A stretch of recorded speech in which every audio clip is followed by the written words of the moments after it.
Three standing either side of these students. Have a good one, girl. 30 seconds to on air, please. Intro box.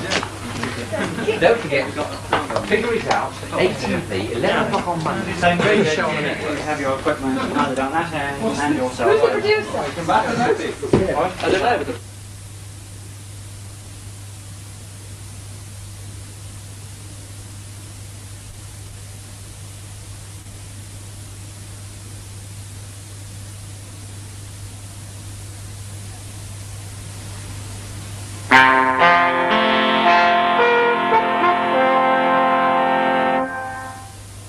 Take one.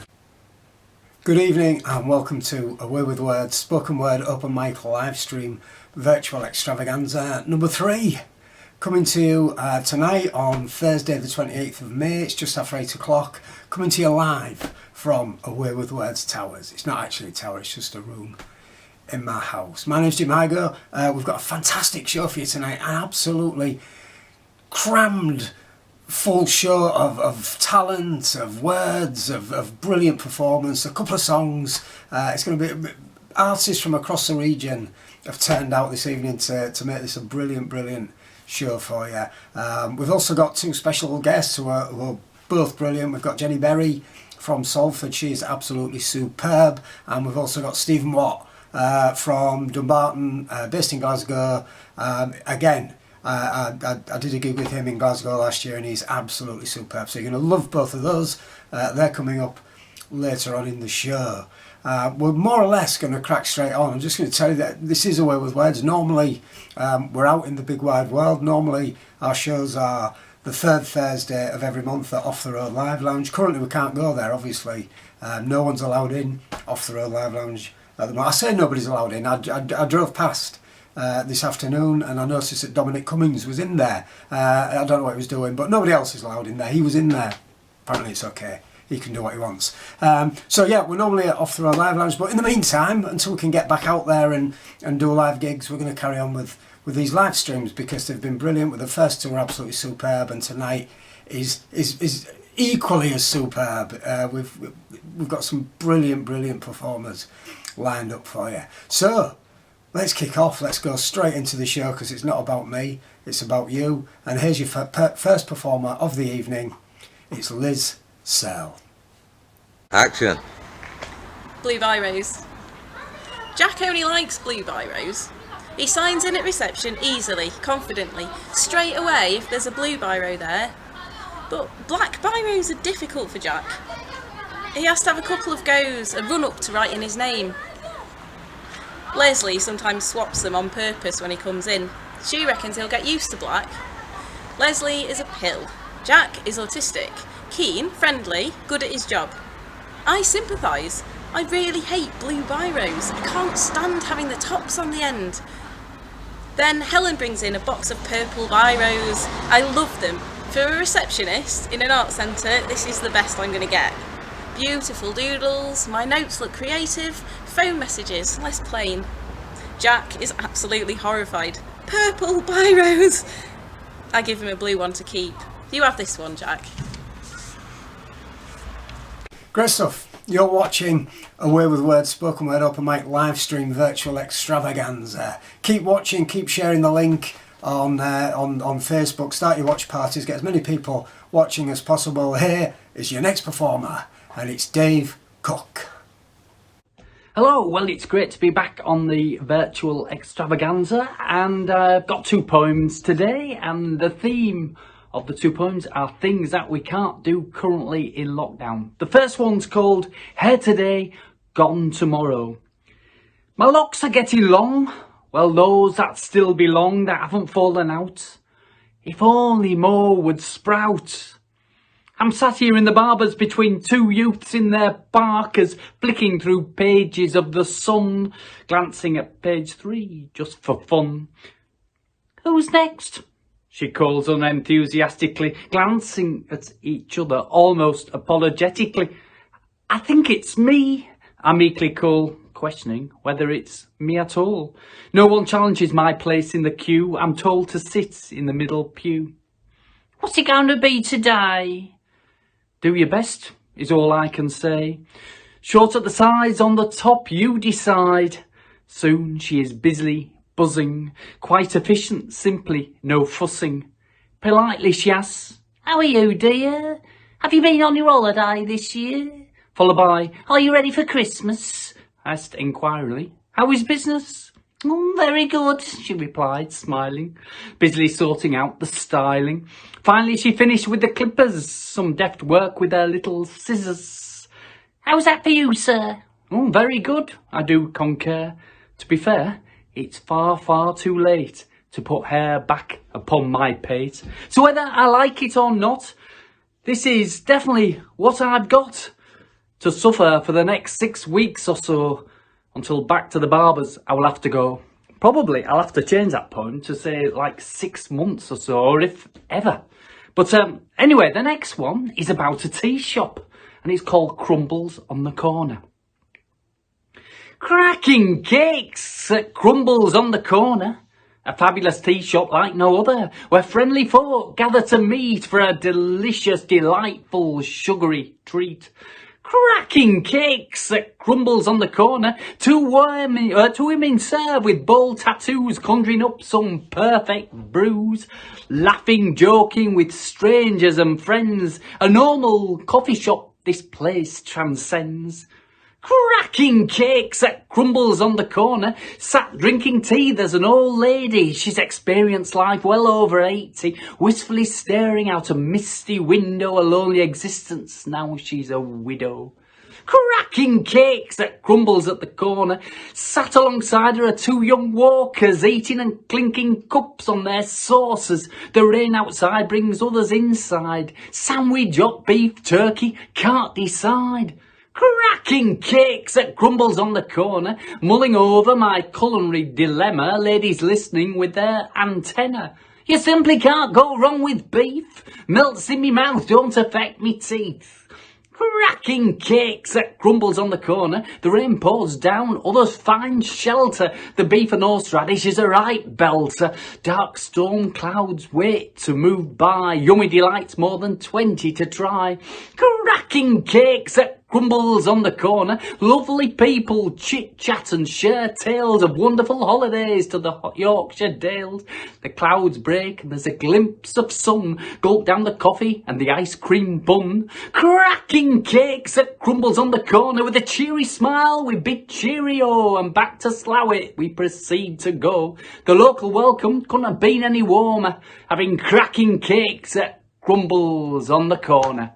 Well, that's it, folks. Thanks a lot, and have a good rest of the evening. See you. Bye now. Great stuff. Brilliant. You're watching Away with Words, spoken word, open mic live stream virtual extravaganza. Keep watching, keep sharing, and welcome your next performer all the way from Huddersfield. It's Carol Irving. Hi everyone. Mine's a bit of a cheat.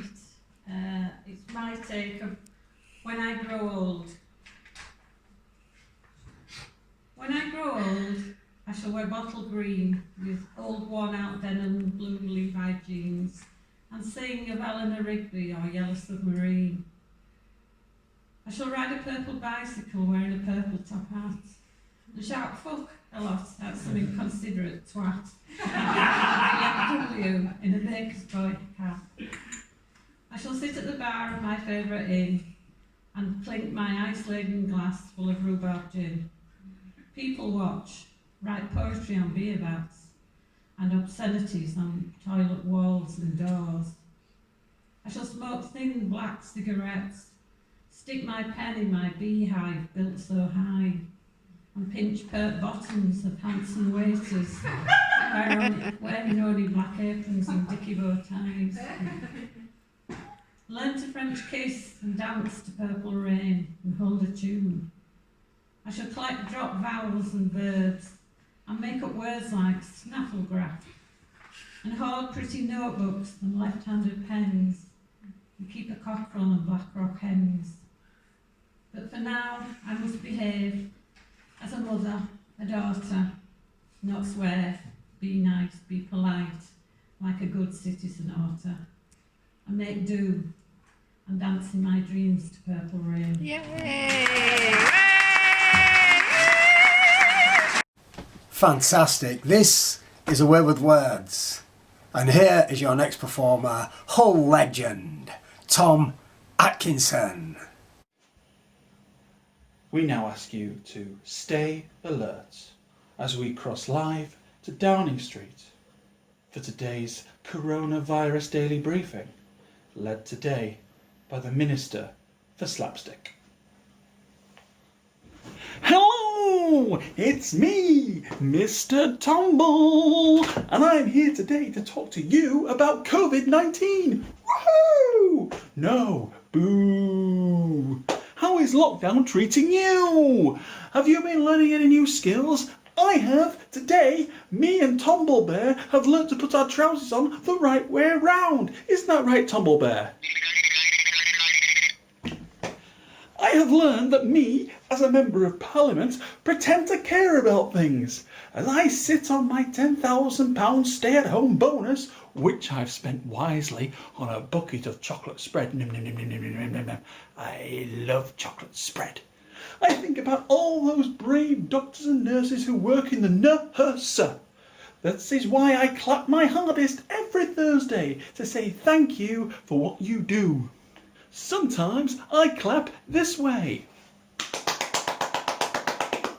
Sometimes I clap this way.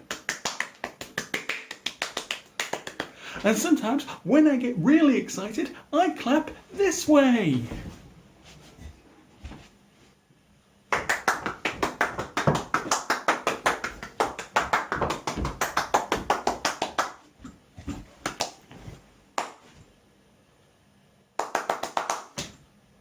Now, some people in the NHS say they prefer a pay rise or further financial support. But when you can have this done to you, this clapping, why would you want anything else?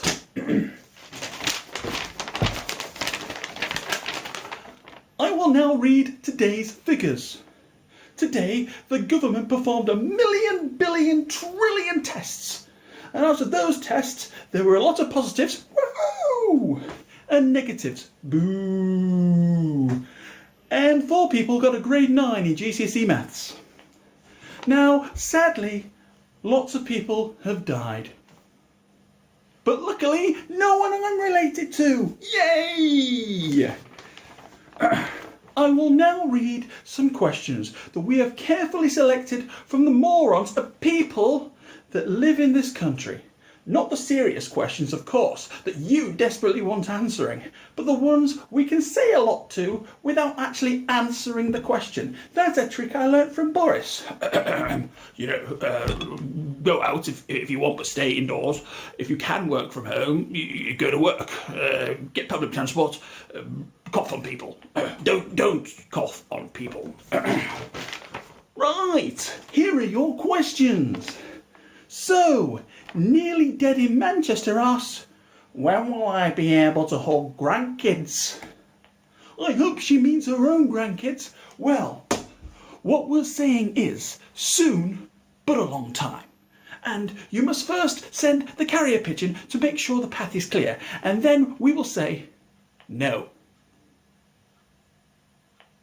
Matt and Luke ask, when will I be famous? I can't answer that.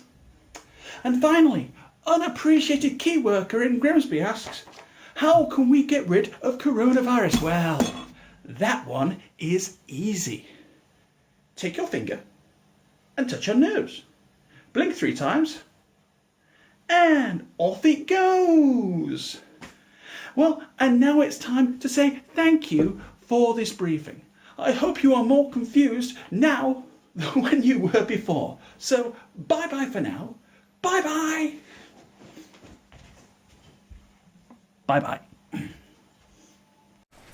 This is A Way with Words. Hope you're enjoying it. The show's been fantastic so far, and it's going to be equally as good. So please welcome your next performer, the wonderful Sue Island. Hi everybody. This is a little story set in a wine cellar. It's called Blackberry Wine. And if you look very carefully, there's a little bit of magic in there somewhere.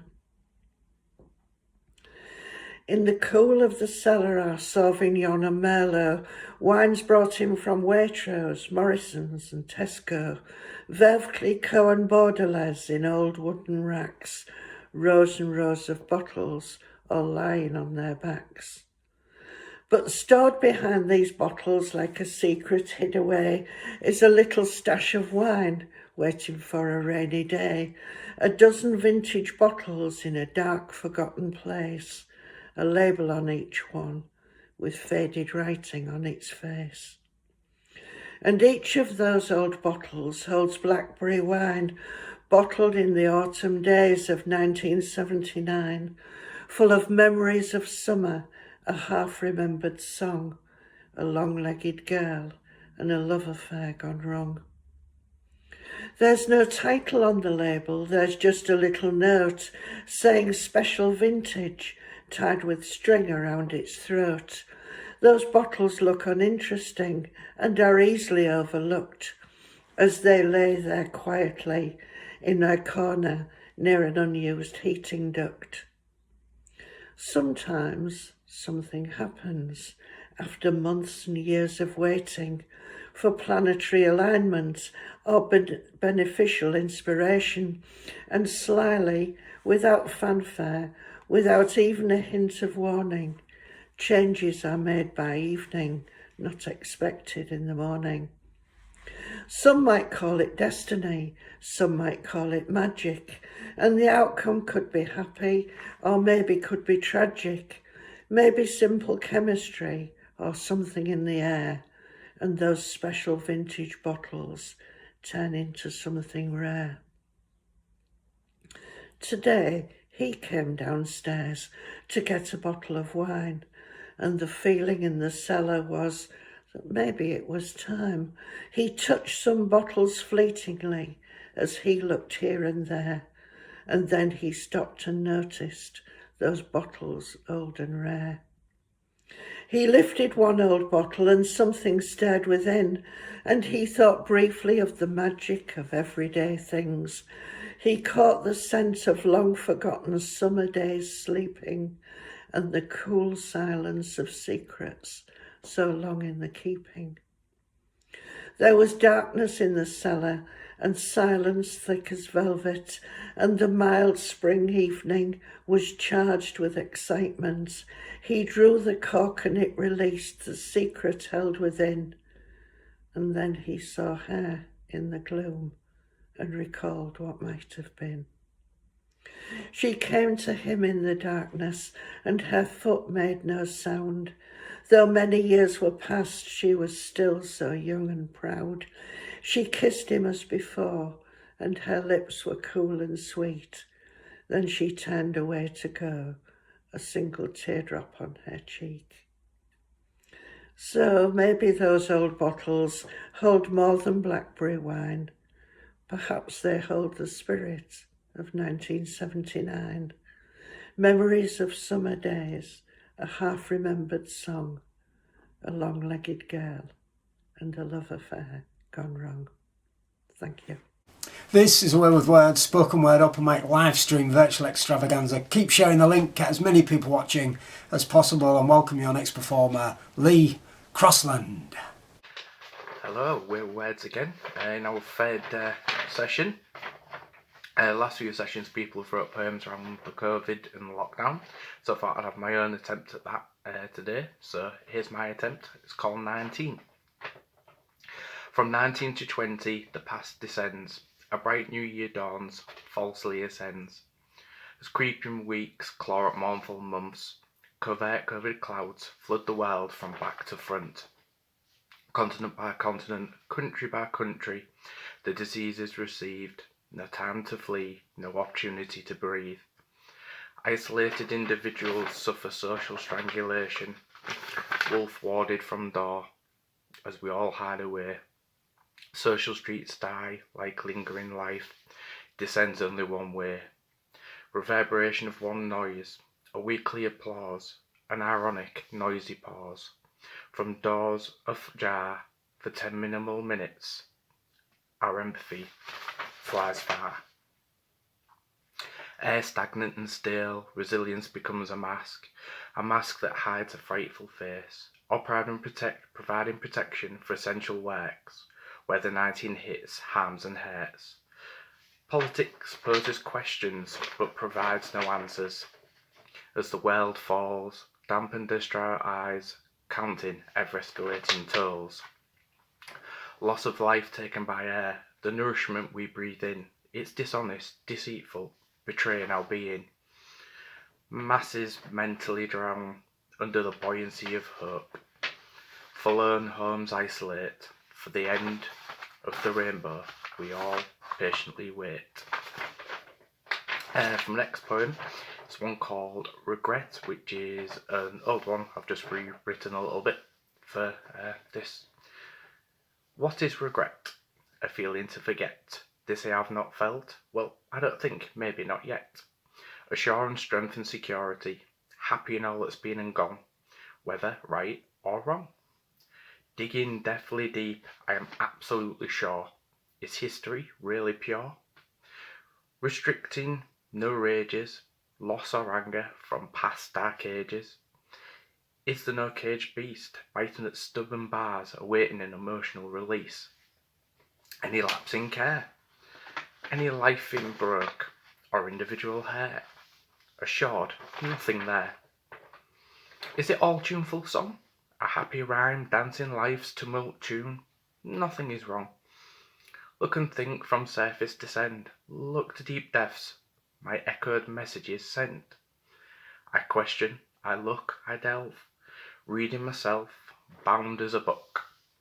Every action and thought, past, positively delivered with reason. Do festered regrets lurk, awaiting to harass honesty with tortured treason? And the final poem that I'm going to do is one that I've kind of wrote on request of a couple of my friends who have said that all my previous poetry is very dark and deep and I need to change it up a bit. So I've tried something different and see how it goes. Watch with Mother. There was two men, Mr. Bill and Mr. Ben, living together forever. Watching the garden grow, two peas in a pod, thorns flanking weedy rows. Are they family? Intrigue grows. Watching vow mothers, mouth open, eyes aghast. Are they lovers or drunken, slaring, flobber, bob, gob, stammering brothers? Swaying around flower pots, no direction. Unblinking eyes, string sauntered swagger, no destination. Repeatedly they shout, stumbling at speed, every step a trip, legless and careless, crying for a little weed. Limp limbs lollop as words are warbled, incoherence and imitation of inebriation, aren't they awful? Drinking hats sat firm on plastered heads, dizzy and drunk dance, heading to flower pot beds. If you think I'm blind, a churlish cynic, misguided fool, watch them now, muffin the mule. Thanks for listening, hope you enjoyed the rest of the evening. Thank you, bye. This is A Way with Words, and your next performer is yet another Hull legend, the brilliant Dave Drasdo. Morning. I'm going to just read a short one this morning for the show. It's in dedication to a friend of mine, Graham, who died a few weeks ago. He was an avid train spotter and he had a fantastic memory and mind for numbers. He could tell you all the registration numbers of all the cars I've ever owned, my dad's car, the neighbours' cars, and as a consequence of that, he was a massive train spotter. I used to take him train spotting just for an excuse for a day out in York or something like that. But yeah, we all went to the crematorium a few weeks ago now, and we filed out and stood around in the car park wondering what to talk about, and people you don't really know. And I looked up at the chimney about 5 minutes after we'd come out, and it was bellowing black smoke, or billowing even black smoke. And I thought if Graham was here we'd have a laugh and I'd say it looks like the Flying Scotsman pulling out, Graham. And it wasn't, it was Graham pulling out actually and drifting over towards Hull because it was a fairly breezy day. So here's one for Graham, and it's by Betjeman, and it's called Crematorium. Where laurel hedges hide the coal and coke, our lawn surrounded crematorium lies, and every half an hour a puff of smoke shows what we love dissolving in the skies. Dear hands, dear feet, dear laughter-lighted eyes, and smiling lips which waited for a joke. Now no one seems to know quite what to say. Friends are so altered by the passing years. Well, anyhow, it's not so cold today, and thus we dissipate our fears. I am the resurrection and the life, strong, sly and painful. Doubt inserts its knife. Cheers, Graham. Okay, this is a Way with Words spoken word open mic live stream virtual extravaganza. And here is our first performer from Scunthorpe. It's Speak Out Scunny's very own Sarah Drury. Hi everyone, welcome to the lockdown again. I don't know how many more weeks it's going to go on, but my creativity has gone through the roof. I've written a few poems here, a couple of feminists, and this first one is called 16 Stone Food Porn. And I forgot to say, do you like my lockdown look? Look, greasy hair, fringe that you can't see through, spots, nice baggy t-shirt saying brains are the new tits. Anyway, here's my poem, 16 Stone Food Porn. I am that 16-stone woman about whom the doctors waxed all lyrical. BMI through the confectionery roof, it's definitely a miracle that calories taste so good on my orgasmic lips. Fuck that Shakira and her never-lying hips. We're talking Mr. Whipper here and not pink fruit tea sips. And my clothes say no, but my poor self-image slips another Mars bar in my gob. Apart from Nestle chocolate, I'm in heaven, hell, starvation. My soul says, put your glasses on. My stomach cries, damnation, and denies it's been involved in the gastric augmentation of my gut. My body is a feast of gastronomic gluttony. It's sad when screwing food is my primary fantasy. I get panty gusset wet at the thought of fresh whipped cream, and I would love to see if chocolate cake could screw me like wet dreams.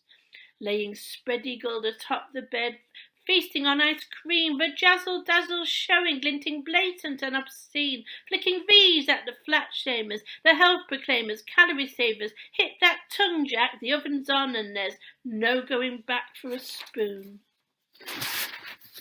Okay, my next poem's a bit of a feminist rant and it's called Less of a Woman. I can't cook, and if I could I wouldn't. Does that make me less of a woman? I can't knit fancy outfits for newborn babies.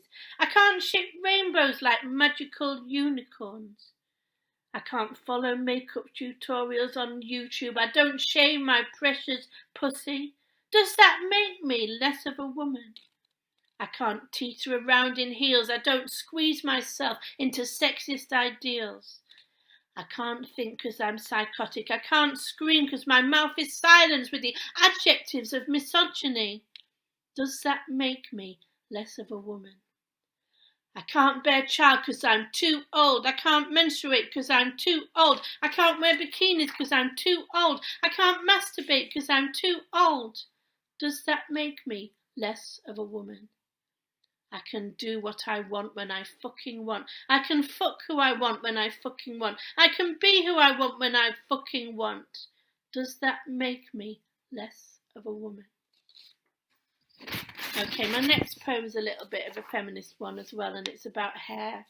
It's called Hairless. The razor sits there on the sink, looking forlorn day after day like a predator of female power reborn. Lockdown lethargy, won't be seeing a lover, can always cover my stubble, but why the fuck should I? I don't need self-isolation to prove myself to another. Smooth armpits, smooth legs, smooth pussies, smooth chins, smooth moustaches, red lips, killer false eyelashes, supermarket dashes for razors and baby lotion. That razor's been sitting there a very long time, since I was a girl and the magazine said I would be pretty if I was hairless. Look at me now, my pussy's a big hairy mess, my cheese grater legs don't give a fuck, I don't care. I don't want to caress anyone who cares less of me, because I won't dress my body in false aspirations. Who feels the need to be pretty? Is it me? Do I look in that mirror and see a monster created by the media, fueled by misogyny? I'm not a fucking fairy on a Christmas tree, so fuck you, Razor. Fuck you. Okay, this is my last poem, and it's about the one time I actually got my arse into gear and went to a yoga class. It was horrendous. So this is about that, and it's called Yoga. I have a golden Buddha, and he spoke to me. He thought it time I broadened my spirituality, so I vowed to go to a yoga class. Well, I walked into the room, and there were 20 women with their attitudes crass and their notions of privilege and pretentious class. And I knew all along they were eyeing up my fat ass in all its lycra glory. I knew Buddha would have been very disappointed in these women who think they have been appointed to right to hold their prejudice in their judgmental minds. What are the spiritual tenets of being generous, being kind, being human? Flexibility is not my strong point. I can't get my leg behind my ear. I daren't do that for fear I would fart or split my pants. If they want me to do the 8-angle astracravanza, I haven't got a fucking chance. I'm more like a reclining sort of person. I don't think my can of Pepsi went down too well. For some it was a sort of sugary hell, with their bottles of Acupura and their sorry snacks, ecologically friendly cardboard packs, full of calorie hate, Ponzi quinoa, apricots and daters, and I may well have pulled a coronary out of my bag when I took out a Mars bar. I said to Buddha, yoga's not for me. I will meditate. I'll become a fucking tree. I was getting so bloody irate at the pretension. I couldn't cope with the amount of negative attention I was getting as a fat bitch, so I left. Maybe I'll try quinoa though. Thank you very much. Bye. Okay, this is A Way with Words, and we've got someone making their debut on A Way with Words this evening. I know him well, you probably don't know him, or you might know, but please give it up for Paul Slight. 1918, a momentous moment, a year to end all years, an end to pain, loss and anguish, moving on from home bird to expensive wild eagle, nights of low excess in high education, none of the above, a crumpled receipt from your M&S, a pathetically small list of items, all non-nutritious, life's total confirmed in print, 1918p, spark extinguished. Okay, this is A Way with Words, spoken word, open mic, live stream, virtual extravaganza. Keep sharing the link, get as many people watching as possible. Here is our next performer, the wonderful Amy Liddy. Hi everyone, my name's Amy Liddy and I've got a few poems to share with you tonight. They're quite short. I wrote them during the lockdown period, so kind of like March, April onwards. So inspiration sort of been from when I've been out walking outdoors and seeing the changing of the season and those kind of things. So the first one is called Ghosts. And just like that, there we were, in the complete absence of human touch, walking each other home. Mellow. Early morning sun kisses my neck as my shadow stretches ahead. Mindfulness, follow the breath, says the American voice in my ear. And I should try to step out my head and into my body, she says. I'm listening, only I've been here before and I'll be here again. Daydreaming, floating on the surface of a new day, bathed in an ocean of opportunities to drift away. Ambido. High definition colours encompass us, the rich canvas of May, tired eyes refreshed. Pink blossom hangs in the air of summer where my soul dances, hands locked as vines around the old oak tree, grounded. A sun-drenched lane, slithers of sunlight stream through the trees to a choir of birdsong. Words tumble from lips where time melts into the setting sun. and we wonder what the future might be. But this is where we are. Where we are is here. This is all we need. Predictable. Maybe we're nothing but the madness inside us, keeping us sane. Driving to stand out, striving to fit in, or somewhere in between. Blending into the memory, already pending in our minds. The wild eyes and the lonely hearts, the broken and the tricked, the loved and the lost, are all alive here tonight. Okay, this is A Way with Words, and our next performer is a regular from Sheffield, a great performer. Please enjoy Dave Attrill. Hello again. Hope everyone's had a good 3 weeks of lockdown. Here's my next set of poems, all new ones this time. This one is called The Curse of 77. It's about an annoying and strange habit my mobile phone has developed while charging. It seems to have a magical power of its own. Check the phone again. Charge 77%. A day later. Check the phone. Charge 77% again. Check the phone again.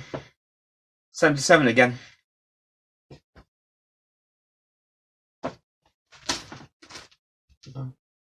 $77. Once more. 7 times 11. Anything important?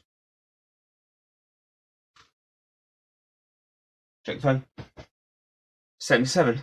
Oh, the year that I was born. Like I wish to be reminded. Check the phone. 77. Oh, the year that there's a national bread strike in the UK. Happy memories. Check the phone. 77. The year that ABBA were in the charts of Knowing Me, Knowing You. Is that a good thing? 77. The year Niki Lauda was champion for the 7th time in Formula 1. And James Hunt was nowhere to be seen. Interesting. Check the phone again. 77. Oh yeah, the year Star Wars was released. See? There are some things good about that year. Check the phone. 77. Oh yeah, wasn't that the year that some singer over died on the toilet? Actually, I know who it was, but I'd rather not spoil it. Check the phone again. 76. There goes another mobile. Right, and my next one, also based on something that happened fairly recently, when my pet tortoiseshell cat established her actual musical taste. This is called the Thrash Metal Moggy. Play button is pressed. Her head doesn't twitch initially. She lies curled up on corner of the bed, oblivious. Cymbals crash, initiating the tune. She cranes her head upwards as electric guitar strings shudder their cataclysmic chords. One ear raises. Kick drum ripple eventually kicks in. Both ears prick up as both guitars now ablaze with sound. Tortured, growling outpour, recognizable as lead vocals, dredged from the core of the earth. The creature's head sets bolt upright, both ears spread Yoda-like, attempting to decipher the apocalyptic volume around her. Our lead solo shrieks away on top of it all. She sits straight up on the duvet. Her decision to leave, though, is not yet established. Tune starts to mellow. Rhythm reduces to pounding stomp. Blast of drums interrupts. Tail starts lashing wildly. Rhythm guitar tears into next so-called verse. Sudden extra growls as guest lead vocals take over. Next door's Moggy has made a special appearance. Swift change of vocal pitch as she faces off against the stage invader that has taken place on the mattress. Screaming additional lead solos. supplied by two ferocious feline voices in combat. Drum ripple rattles the floor as paws pound away out of the door, down the stairs. Silence. 5 seconds. Slight vocal ride out from below. A cat flap storms. Shut. Slams. The closing beat is sounded. Track 2 begins. Thanks. This is A Way with Words spoken word open mic live stream virtual extravaganza. Get ready for yet another Hull legend, the wonderful Terry Island. Hi everybody, hope you're all keeping well. This is just a little love poem. A professor of difficult sums who led a quiet and simple life till he met Big Bertha from Beverley and took her to be his wife. A conference of difficult sums on the logistics of Road Hall, with an after-conference dinner down the road in Hull Hall. The entertainment was wrestling, Big Bertha's the main bout, and she went and met the professor when her opponent threw her out to land on him full square, knocking him conscienceless to the floor. He awoke in her arms and fell in love with what he saw. A fine figure of a woman in puce and purple leotard. It must have been catching because she fell for him hard. Now he's second in her corner and she's champion of the West, and he does his difficult sums 2 or 3 hours a month at best. They've been on the television and there's talk of the silver screen, and Bertha and her professor are recognised everywhere they've seen.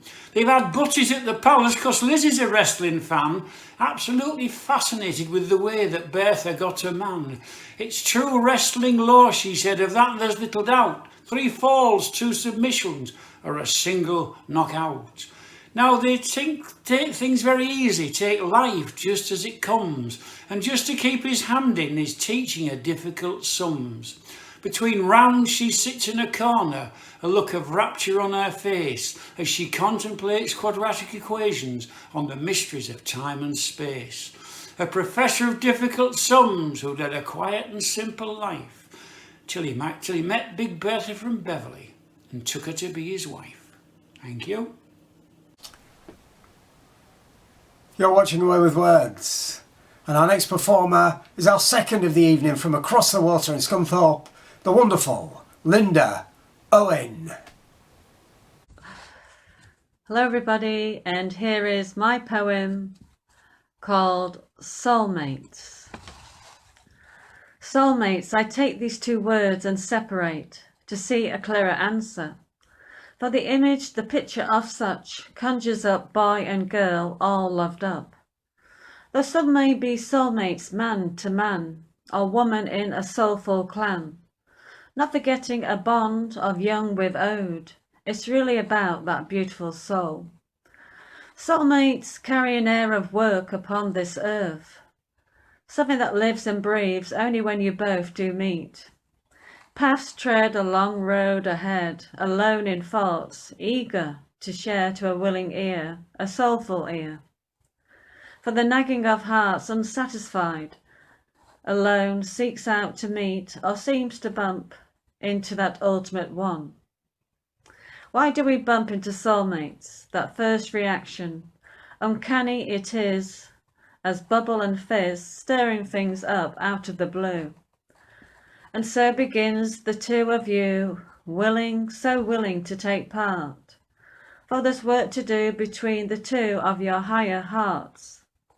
All higher hearts radiate the energy pink.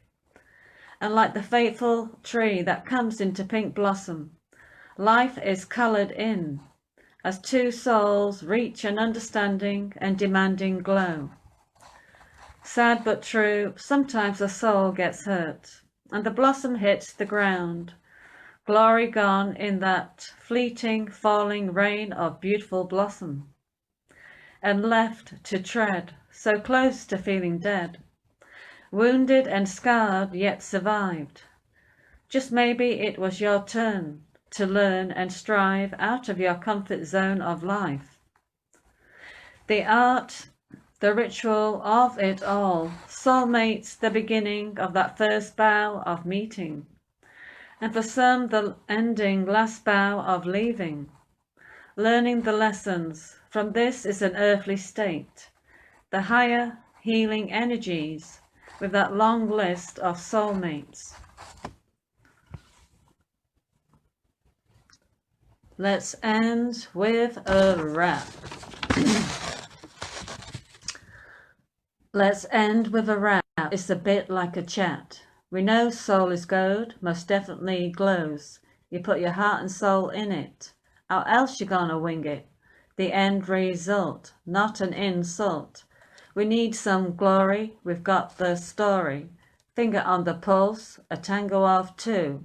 Soulmate glue. There's plenty out there in their time-warped chairs. Time is an illusion. Get on with the choosing. Let the universe provide, like you, the vehicle of your guide. Not forgetting the great drum roll, meeting and greeting other souls. Soul pieces face to face, 100%, giving it 50-50. Add it to the new history. Dictionary says a feeling of deep or natural affinity, a long list of compatibility with an air of intimacy. So you didn't feel complete until you did meet, get swept off the feet. Lessons come in, they always come around. Is it your turn to rise or your turn to fall down? Karma was playing around on earth. It was just another reincarnation. Karmic debt till all is met and all is purged. So the two will fuse back together like glue, return to the ultimate. For God created androgynous souls, equally male, equally female. It's yin, it's yang, wham bam, it's a wrap. Okay.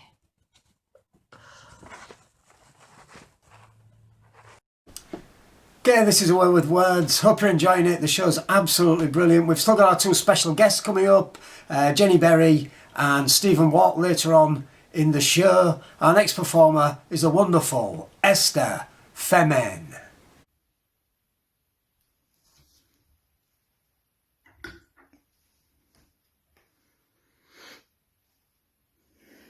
Frailty. I ran a marathon in my sleep, staggering like a leaking talos, a gentle morning stinging like a nuclear blast, a few wisps of wind, and over my heavy Neanderthal brow, burned brown from the storms crackling in my head. The same calm sets up every day, whether I will despoil with lightning, vomited and popping my eyes. So I wear my violence on my own face. The other wounds I can't explain. Did I punch the wall? Did I stub my foot on the wardrobe? In a dream I did. In dreams, that primitive society disappears into a gaping mouth of nothingness, swaying out of time with the leaves outside. A workman's measured tapping of the hammer, and the house below cracks like a bullwhip. But at least it brings me back from the wasteland of sleep.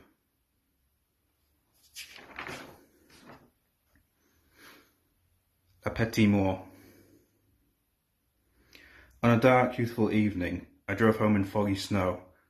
From a chamber at the other end of the radio, there caressed forth Rachmaninoff's Second Symphony. Rachmaninoff, a tantalizing challenge to David Helfgott, a forbidden throb of the heart to Laura and Alec. And for me, I let the sound wash over me for the first time. Chip clicked to a strain by the raging motor, barely conscious on the invisible road. The intensity,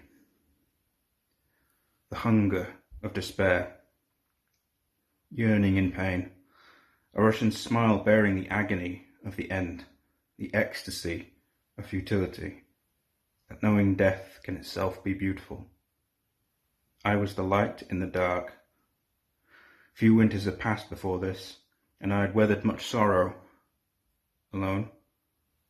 How quietly joyous to be alone and alive Despite silly jaunts, nothing had been taken. When I stepped out of the car, snowflakes danced in the lamplight.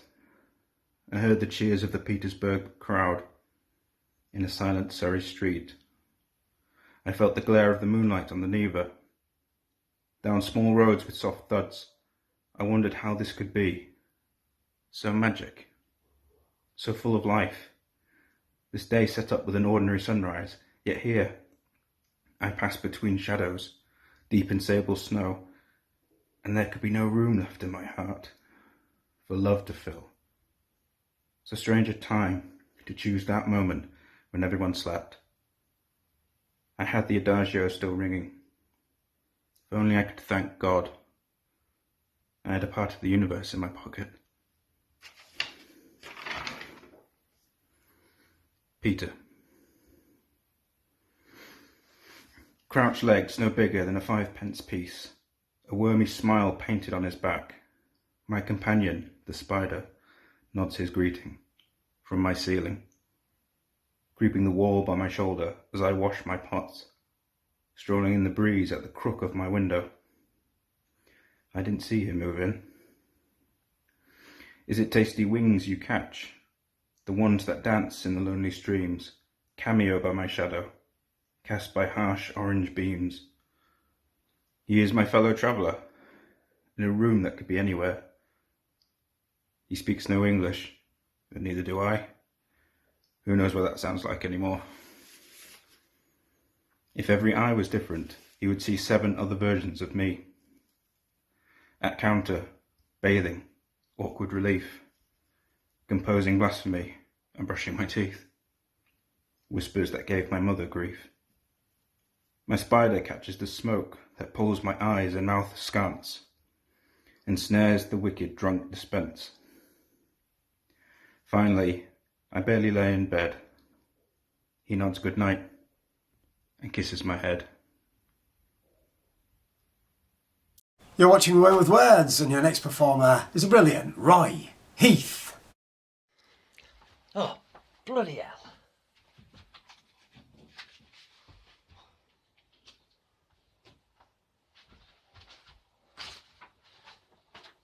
Good evening. Welcome to the latest edition of Corona News. Mr. John Thomas was the latest victim of COVID-19 to be released from hospital today.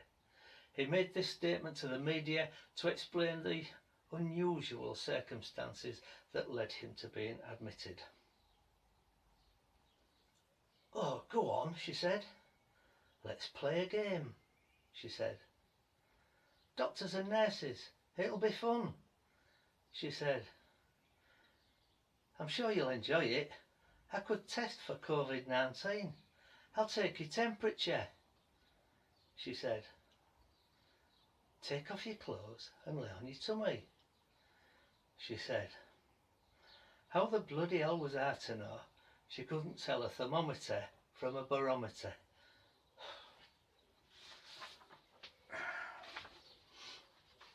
Okay, this first one is called virus. She wearies. Alone she stands in majestic isolation, distanced from neighbours by space and time. They remain unaffected by her disease, save for her peripheral offspring, only lightly touched and feeling few symptoms as yet. Still, the rhythm of the tides continue to rise. Her beauty is clouded by caustic tears flooding across her face. A fever causes her temperature to rise to dangerous levels. Gasping for breath, her lungs become starved of life-sustaining oxygen she needs to flourish as she should. Her body racked by the rampaging plague, no release from the pain as she feels her arteries become clogged by its resultant debris. She will muster antibodies to rid herself of this contagion, to halt the flourishing pandemic, to fight with all she knows to oust this scourge. Tsunamis will rise as consequence of earthquake and eruption. Forests will burn, lands will flood. Heatwave, drought, plague and pestilence are her antibodies. She must strive to rid herself of this ravaging contamination, this affliction that is mankind. This lady, this Mother Earth, surely she wearies. Thank you. And lastly, this is Hear the Sounds. As our world closes down, becoming increasingly smaller, skies less streets by contrails, wild flowers on roadside embankments, breathe again. Our ears should be opened once more as there is time to meditate and contemplate. If we try, maybe we will be able to hear the sounds of the wing beats of a hoverfly, a heartbeat in a kingfisher's egg, the rustle of a hovering kestrel's tail feathers, the shudder of a water lily as cherry blossoms fall upon it, consequential ripples on water, falling tears from wearied eyes, snowflakes melting on window panes, the hum of satisfied woodworm sleeping as ancient trees rot on forest floors, unfailing ferns and mushrooms breaking cover in sun-dappled woodland, clematis tendrils curling their way sunwards. The crash of dandelion clocks colliding in the breeze, the footfall of a centipede on pine needles, the vibrations of a spider's web, the whir of earthbound sycamore seeds, an avalanche of sun-dried sand down rolling sand dunes, the bubble wrap pop of seaweed underfoot, weary sighs of oysters, the whinny of seahorses, the sound of rainbows landing upon crocks of gold. Can you hear a beard grow? Close your mind to the tick and the tock and the tick, to hear the swish of the pendulum's swing, the movement of time on a sundial. Open your mind, open your ears. Your world awaits you. Thank you and good night. Okay, you're still watching Away with Words. The show is absolutely fantastic. We've got loads of brilliant performers to come. Here's your next one, the fantastic Clint Wasling.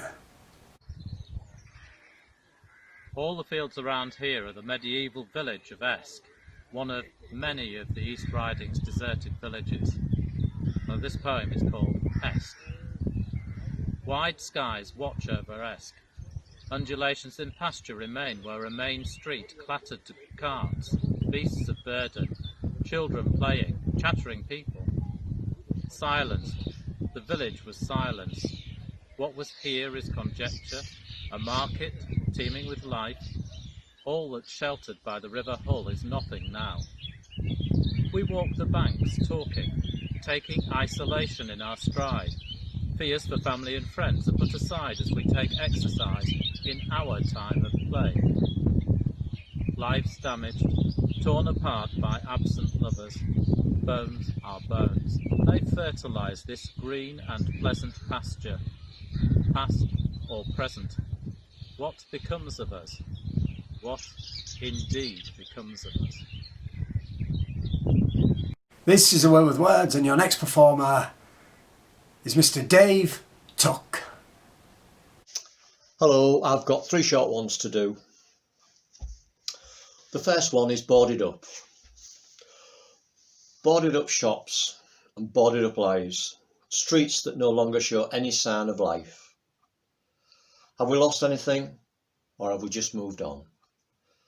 Fields that once showed signs of life with cattle, sheep, wheat and barley are now covered with look-alike shopping malls that can be seen in 1,000 other places.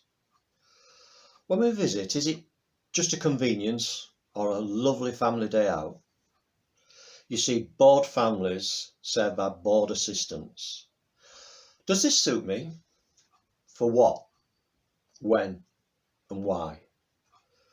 At home, another hardly worn piece of kit goes into a charity bag so the new one can get into the wardrobe. The short-term fix has been achieved, but at what cost? The boarded up shops and boarded up streets tell of another world. The signs above the shops in the ghost town speak of this. Who needs a greengrocer or a fishmonger? How quaint. Who needs a butcher or a baker? How quaint. Boarded up shops, boarded up streets and boarded up lives, all having a faint echo of broken dreams and broken lives. Where are the fields and woods to play in, to walk through? They are hidden under the aisles of supermarkets. Thank you. The second one is Sunday Christians. They will be on their knees praying, "Oh Lord, deliver us from evil." These are the Sunday Christians, sat in their favourite pew. Sunday Christians with not an ounce of soul, who will pass by the needy, often on the other side of the road. Their heartfelt cry will be, "I'm not rich enough." The Sunday Christians will be the ones who will help themselves as the plate is passed round. The work of the food banks are rather uplifting, but they could not spend the time to help them and would never ask why we need them. They will monitor the sermons to see that no leftist sentiments are being woven into them and to ensure that the vicar or priest follows the party line. And they don't fully believe that Jesus could be a foreigner. Through their devotions, in bespoke suits, twin set and pearls, they hope that this will fast-track them through the pearly gates. St. Peter, in perfect English, will recognise their goodness that has been missed by others, and will utilise their talents in organising whist drives and cake stalls in heaven. They, and only they, are the true bastions of Christianity. God protect us from our betters. Thank you. The third one, it's a piece I wrote to celebrate the Hull volunteers who went with the International Brigade to fight in the Spanish Civil War. It's called No Pasaran. How can we celebrate our heroes and heroines? How to remember those that went to Spain to fight Franco and his fascists? From Madrid, Cordoba, Jarama, Cabals and many other battles, the British battalion fought on many fronts alongside the Spanish Republican Army, many laying down their lives.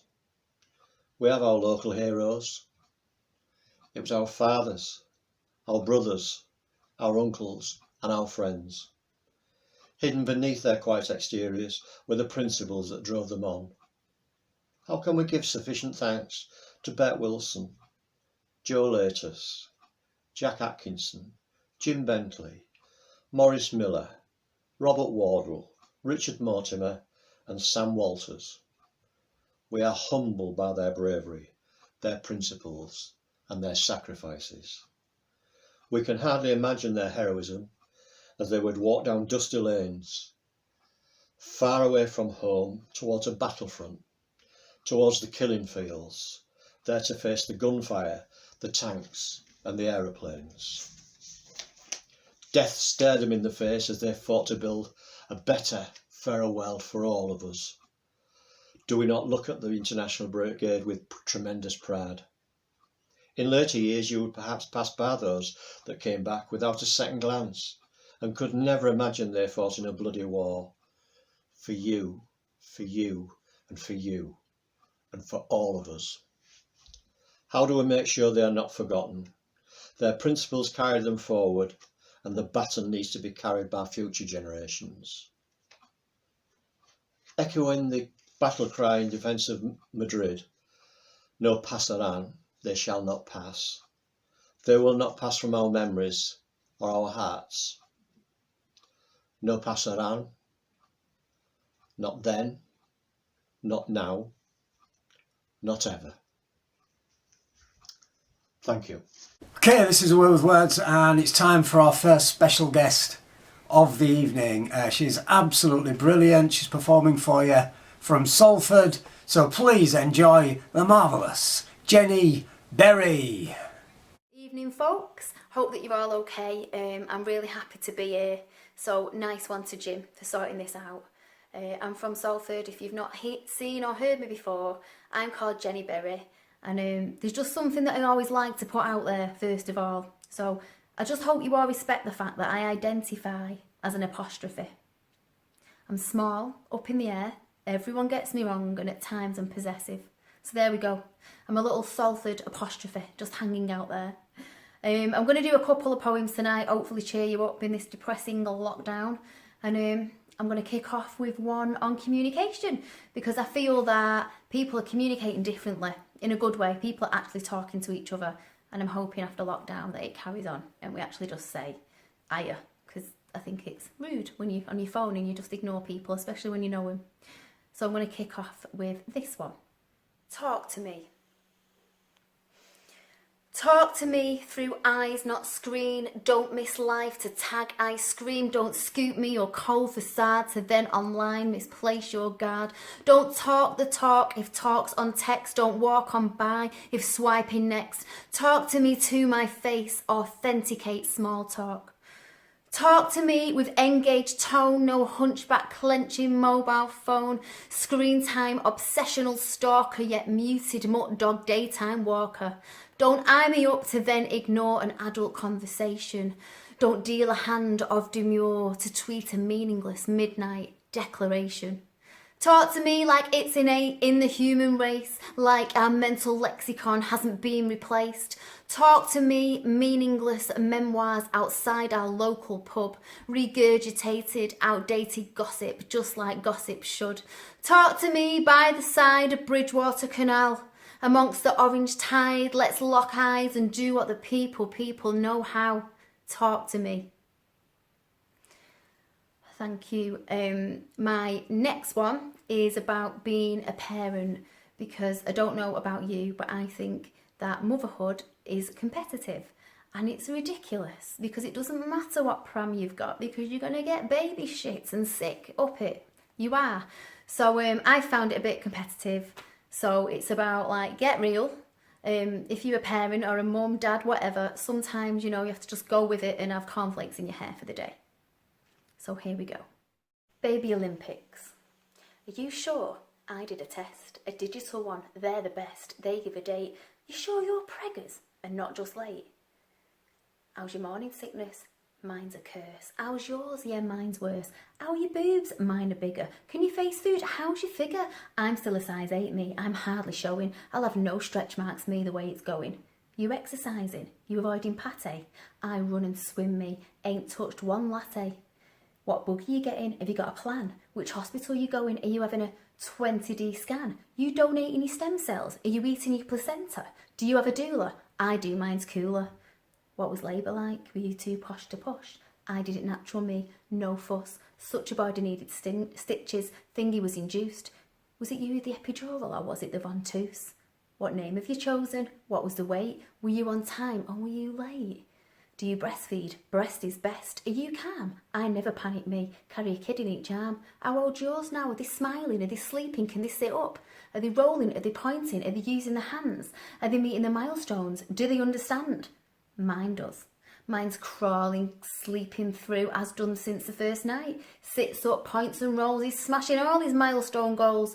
Is yours a good eater? Is yours a good talker? Mine's on solids and an advanced walker.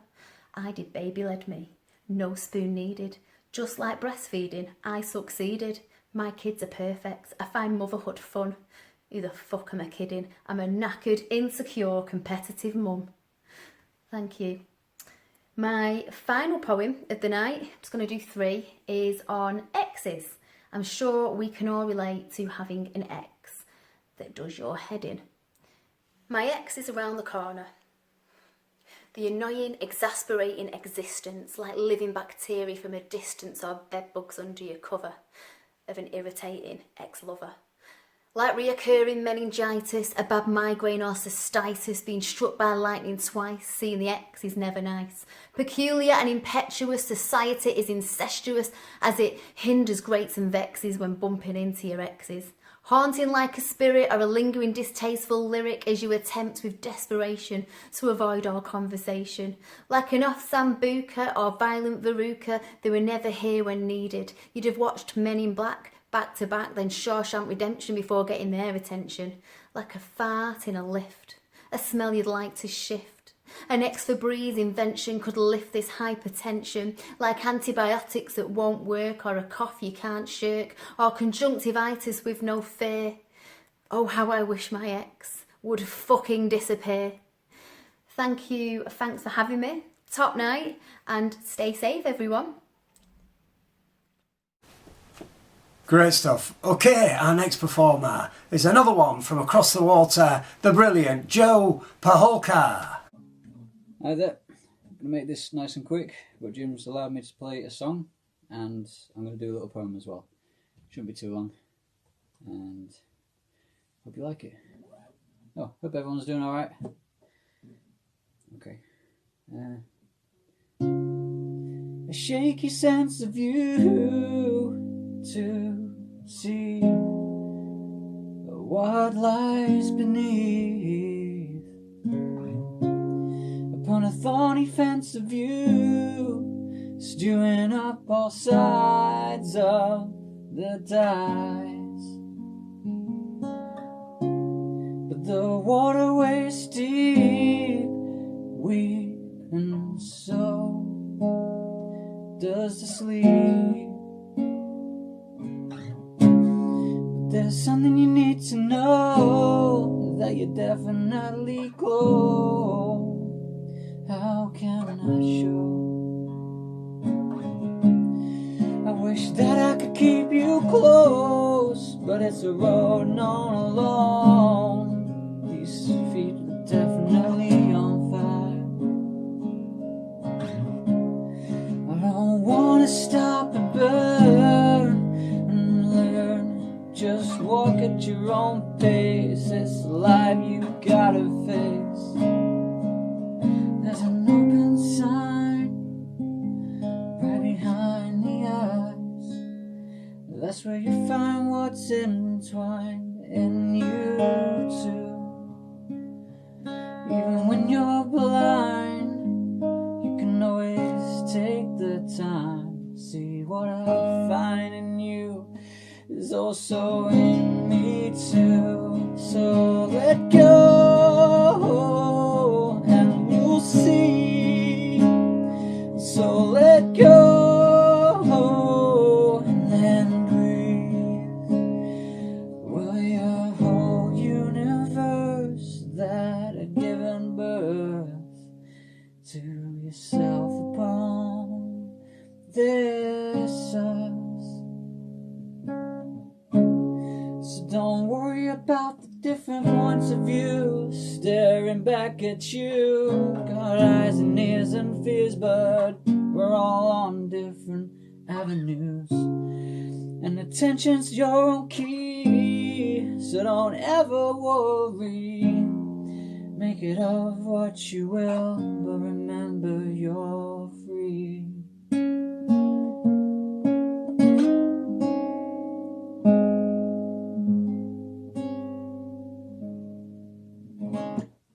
Thank you.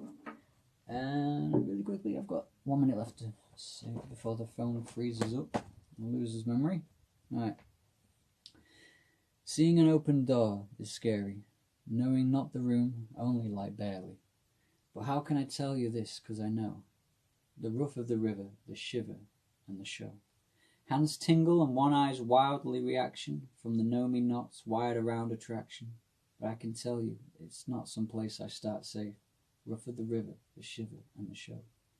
It's in the air, resting between bridges, and I'm staring at that hollow made me, while I'm okay, leaning with you, seeing into this world we're made of. I'm okay after I close my eyes. The blue and white hold me right, but I can tell you're here holding hands. The rough of the river, yet deliver the plans. It's in the air, resting between bridges, and you're there with how the hollow made me, while I'm okay, leaning with you, seeing to this world that we're made of. Because I'm now in the river, the shiver, the flow. Thank you very much. A couple of seconds left. Hope you're doing well, and see you next time. Bye. Yeah, this is A Way with Words, and your next performer is the marvellous Robin Welsh. Good evening, and what a wonderful evening it is, as you can see behind me. Well, anyway, I'm going to do 3 pieces for you tonight: politics, reality TV, and a little bit of tragedy. So bear with me, and hope you have fun. This first one is called Politics. Politics, politics, politics. It's not really real, and it's not even fantasy. It's more of a circus, full of conjurers' tricks, slip of the hand, sleight of the wrist, clowns in expensive suits, a ringmaster, a right-wing master, a corporate fool is a capitalist tool. In politics. Politics, politics, politics. It's not really real, and it's not even fantasy. A false reality in a failed society. Failed by design society. What society? More like anxiety and notoriety. Wakey wakey. To modern slavery. 1% slave master. 99% the other. A jester and buffoon. Free world leaders. Free world leaders. In politics. Politics, politics, politics. It's not really real. It's just an illusion. Magic monetary, collusion and confusion. Act of treacherous delusion. Fake shit. No civility. For actuality. Hypocrisy and democracy. Leader of autocracy. Deceptive twat. Politics. Politics, politics, politics. It's not really real. We're all being played in a game of psychology, cognitive thuggery, betray and dupe, baffle and beguile, by all that's vile. So welcome to modern slavery. 1% slave master and 99% the other. Jester and buffoon. Free world leaders. Free world leaders. Politics. Thank you. Got that one out of the way. Right.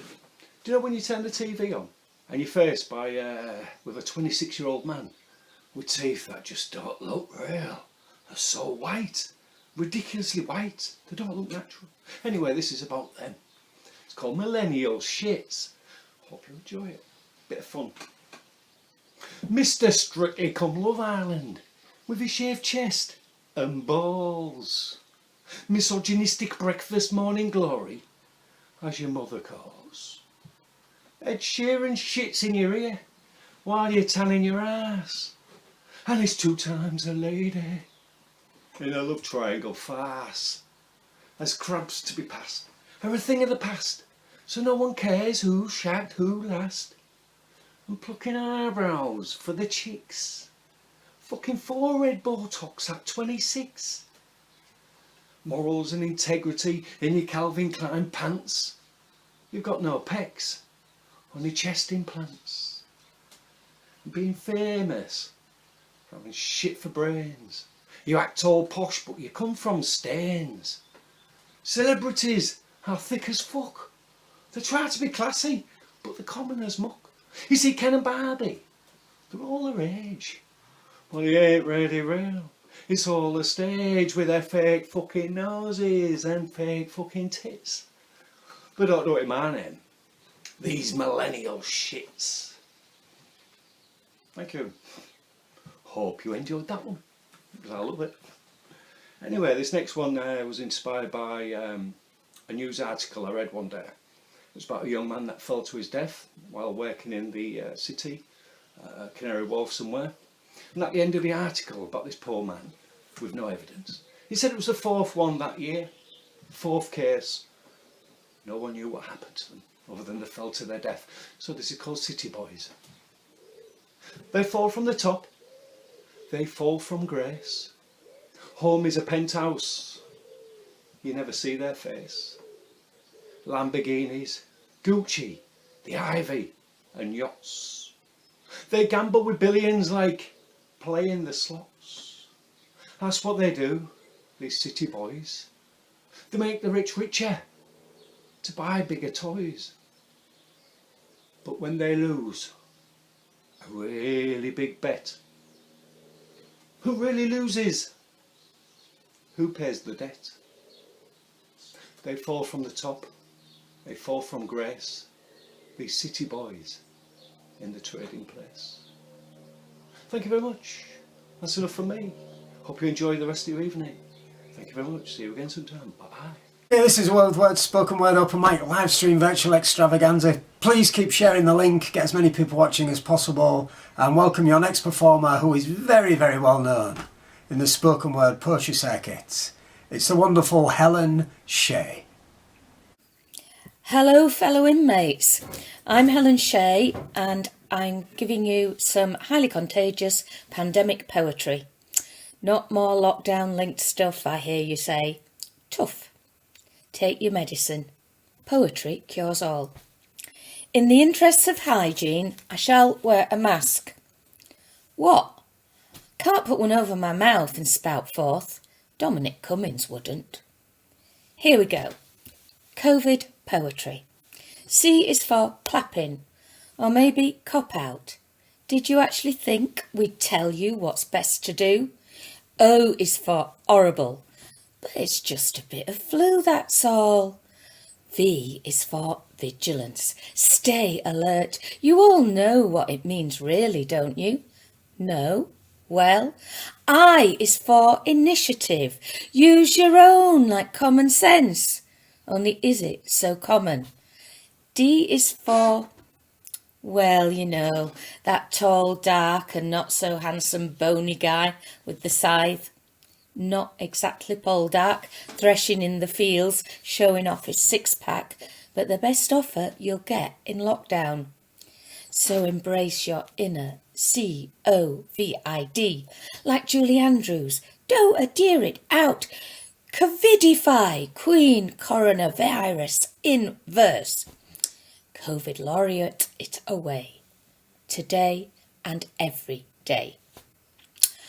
And on that positive note, another sea poem. Reasons to be Dead, Part 1. Only first let's take off the mask. Tough guys like Trump don't wear one. It's your duty to be dead if it pays enough. The economy tanks the longer you are alive. Think not of a second wave, but a second term. And I'm doing such a great job. Think of saving the planet, little lefty. All your carbon footprints erased from the sands of time. But don't take too long over it. Think of the NHS. In a short, sharp shock of death, that's the way to do it, says Mr. Punch as he slugs you with his cosh. Such a change from bashing up Judy in lockdown. After all, isolation is so boring. You must agree, surely. Isn't death a lot more exciting than online yoga and waiting in food queues? A quick death and you'll never face the Zimmer frame. And you'll make such a lovely corpse, trust me. You'll put them all to shame in that mass grave. And we'll be sure to play that Clannad track that you liked so much to see you off. And if that's not reason enough for you, think of the Great Depression to come. All that suffering you'll save yourself and others. It's your duty to think of others. It's your duty to be dead. And here's a final offering of inoculable COVID poetry. This poem cannot exist. These words are too rampant. They lie here, waiting for prey, pounce on the innocent reader. You, perhaps. Dare you read? Dare you take these words in, so they are no longer mine, but your words? They pass between us like a virus, refusing to self-isolate, tearing away any mask, then spreading their contagion of meaning, their poison rash of emotion. There is no vaccine, no antibody. Read it and you've caught it, like the ball that never reaches the ground. COVID poetry, beyond control and lethal. Many thanks. I've been Helen Shea, RIP, and despite all that gallows humour twaddle, stay well.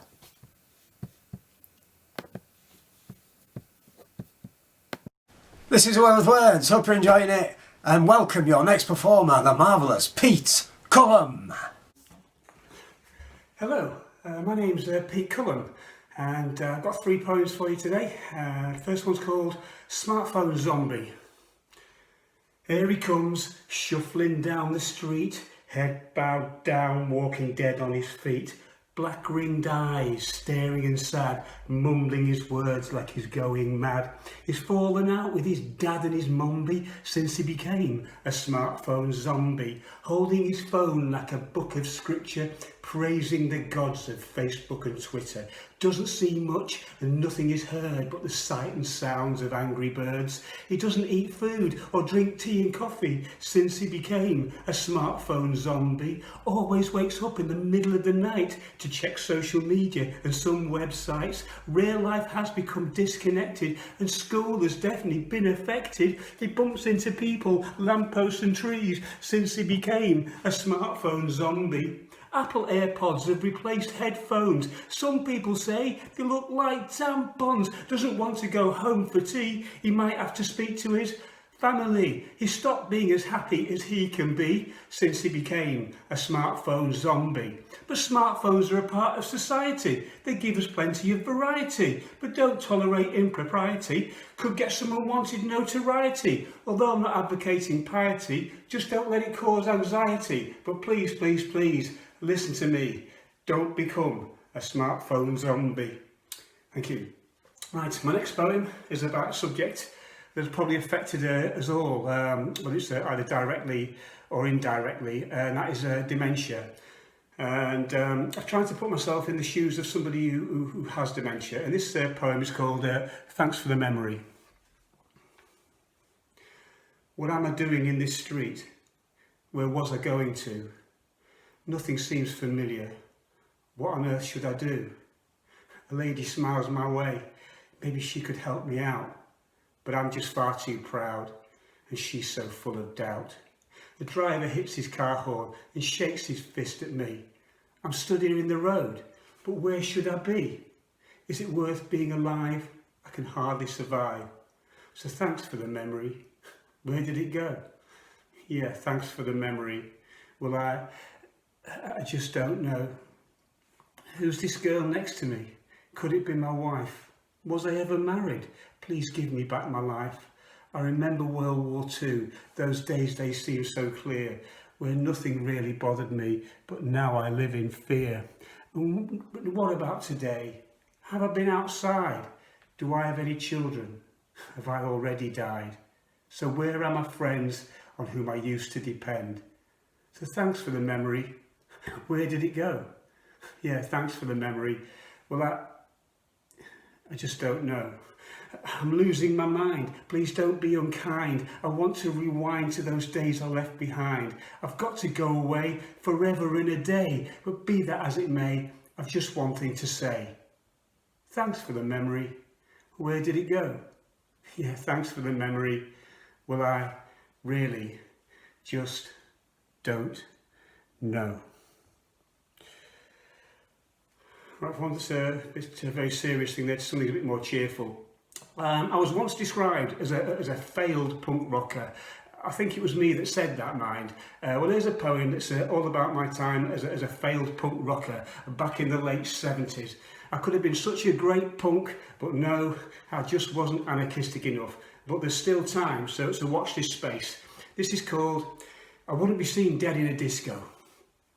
1, 2, 3, 4, dagga, dagga, dagga, dagga, da, da, da, da, da.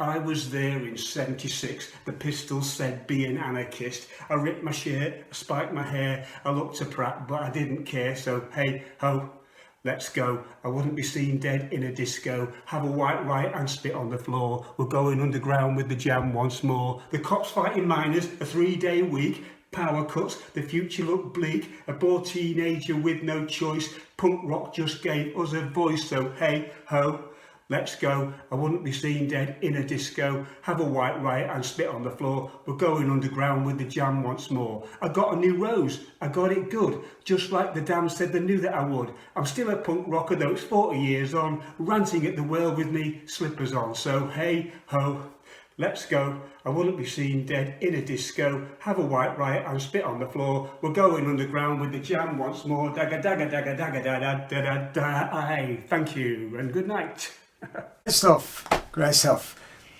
Brilliant. This is A Way with Words, spoken word open mic, live stream virtual extravaganza. And please welcome your next performer of the evening, the marvellous Norman Redmond. Hello all. Well, I'm back. Another Jim's Jamboree. I have a couple of poems here for you. First one is one that I woke up to a couple of nights ago. Following morning, there it was sat in my head. Excuse me. It's only short. I've no idea if it's to do with everything that's happening these days, or maybe just because I'm a blaming lunatic, one or the other. It's called In a Dream. This celebration day had finally come. I look and can see your vacant loneliness. Though the room was filled to overflowing, and you were wearing your favourite flowered dress. A mask set upon your face, a preferred disguise, experienced from 100 different times. No one sees, for they are in their dream, but I see you as you are here in mine. Thank you. This next one, or last one, I was asked to do last year for the 45th anniversary of the sad loss of the Golden Egg crew. The poem that I've written is about her last night in Hull, and it's called Last Night's Memory. The bells at Holy Trinity signal midnight's next day hour. Upon those barren streets here there are no hearts, no flower. Beginning our history, the Humber charts an ebb and flow. Those tides were weighted high, they will always run out slow. Over in St Andrew's fish stock, she waits under a winter's moon. January here at home, high water will arrive soon. Shadows lay their blankets on all corners, shed and shack. It will cover every square, on every inch and in every crack. Rolling slow and silent, sea and salt lap along her waterline. Stretching mooring ropes, releasing back in perfect time. Just a sound of metal creaking as those winds cut like a sword. In moving mirrors, seeing her reflection, but no one is yet aboard. My lady's lines are there for all to see in this moonlight. Oh, for a crowd to watch, at this time she's quite a sight. What were your last thoughts, gently waiting here alone? I watched you from the roadside, freezing air with biting bone. When the dawn breaks open, this dark and earthly time, the 36 will step on board and release that thick rope line. You will slowly pull away from the safety of the dock, bound for the Bering Sea.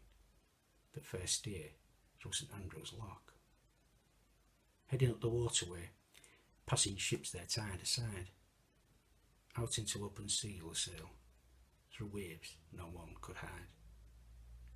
The last look back is taken, to remember home's smell and sound, and cutting through the wave and swell, and onto history the crew on goal are bound. Thank you very much. Well, enjoy your evening. It's adios from me. Bye-bye. Okay, this is A Way with Words. I hope you're enjoying it. Our next performer, I've known her for some years now. Brilliant, brilliant performer. So please enjoy the marvellous Carol Robson. This is a piece from my show 70, A New Decade of Fun, which I did at Manchester Fringe last year. I hope you like drugs, sex and rock and roll. Drugs, sex and rock and roll, it changes down the ages. Yet drugs change, music different, sex not so often. But drugs might help, Viagra and Addy-eye, yippee-yi-yay. Then sometimes, I would just sooner have my dinner. Age slows it down or dries it up. What a bummer. I still want to dance the night away. I will still try to do it to the younger one's annoyance as I dance around my Zimmer frame, as others look on with avoidance. Faces, she's not with me, as I become more flamboyant, unsteady, ready to throw away the frame, then realise this is likely to be the end game. No more dancing, just bum shuffling, upper torso swaying with arms aloft. On the sofa, as I watch reruns of Top of the Pops, as I wait for drugs to kick in, as I finish this bottle of gin. Watching Glastonbury another year past, hoping with all my heart that it's not my last. I pop a pill and swig the gin and smile, then realise there's still so much life in these old bones, as I sing and sway in joy, as I listen to the Rolling Stones. Thank you for listening. Bye.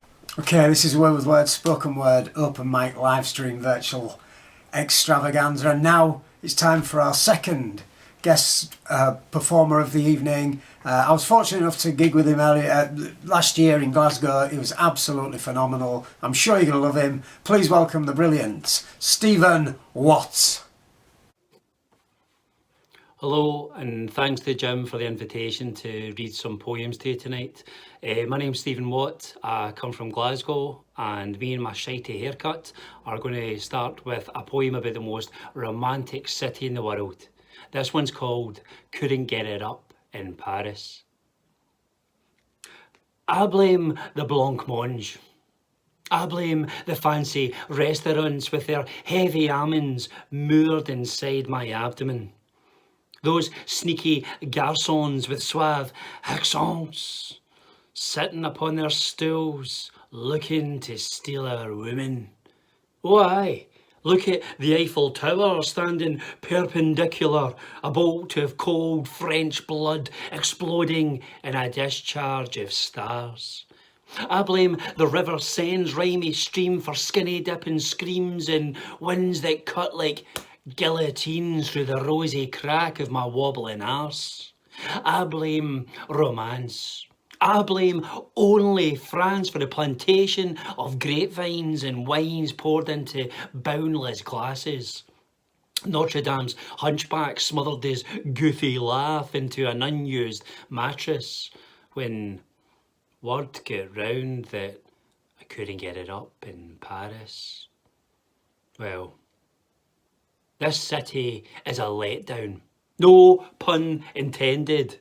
Mona Lisa is a thumbs down, a rebound, the face of Paris represented. I blame that peacock swagger. I blame that Stella Artois lager. It's Belgian. Close enough to be accredited. It was hardly my fault I wasn't erected, and had I inspected or gone exploring, I would have found inside the hotel room walls a camera whirring. Cheers. My second poem comes from a book which is called Mixtape, and it's a little look at every single reggae gig you will ever attend in Scotland. This one's called Ochtermuchty Reggae. A door opens and then the smog hits you. In the centre of the haze, half-closed eyes and boomerang grins vanishes every face, and samba trainers shamble rock side to side on strange-smelling floorboards where the roaches and ash will be brushed and shovelled away before the clubbers arrive. White man dreadlocks, swamp monsters adorning whalers' t-shirts are fascinated with these floorboards, dyed in green, yellow and red stage lights. Heads are bowed in unreservedly holy lockstock and two smoking joints. Zonked mode. Oh. Reggae rumbles out the sound system, shaking the merch stall beads and weed-saturated jackets into an uplifting chorus of here we, here we, here we, upstroke, go, until the bones flood with bass, blood bubbles in the brain, and love is stained all over your glorious face. Cheers. Great stuff. This is Away with Words. We've still got loads of brilliant performers to come. Here's your next one. It's the marvellous Sam Hewson. Hello all. Devised a poem based on one of the stories in the Odyssey, which is about a man named Odysseus journeying back home from a war to see his family again, his wife, of which everyone around her presumes Odysseus dead. And so they're trying to hook up with her, and she's saying, no, no, because he will be back. He will be back. Except he doesn't come back for ages, and this is due to being shipwrecked. Firstly, on an island called Odygia, where a nymph named Calypso, who is the monologuer, the protagonist of this poem, or antagonist, I suppose, she entraps him on the island, forcing him to be her lover for 14 years, something along those lines. And she fails in the end. He escapes the island, and I wrote a poem based on my own interpretation of her feelings. I called it Calypso's Tenure. I hate the flirt of commonplace the sea does bear, and loathe this khaki sand.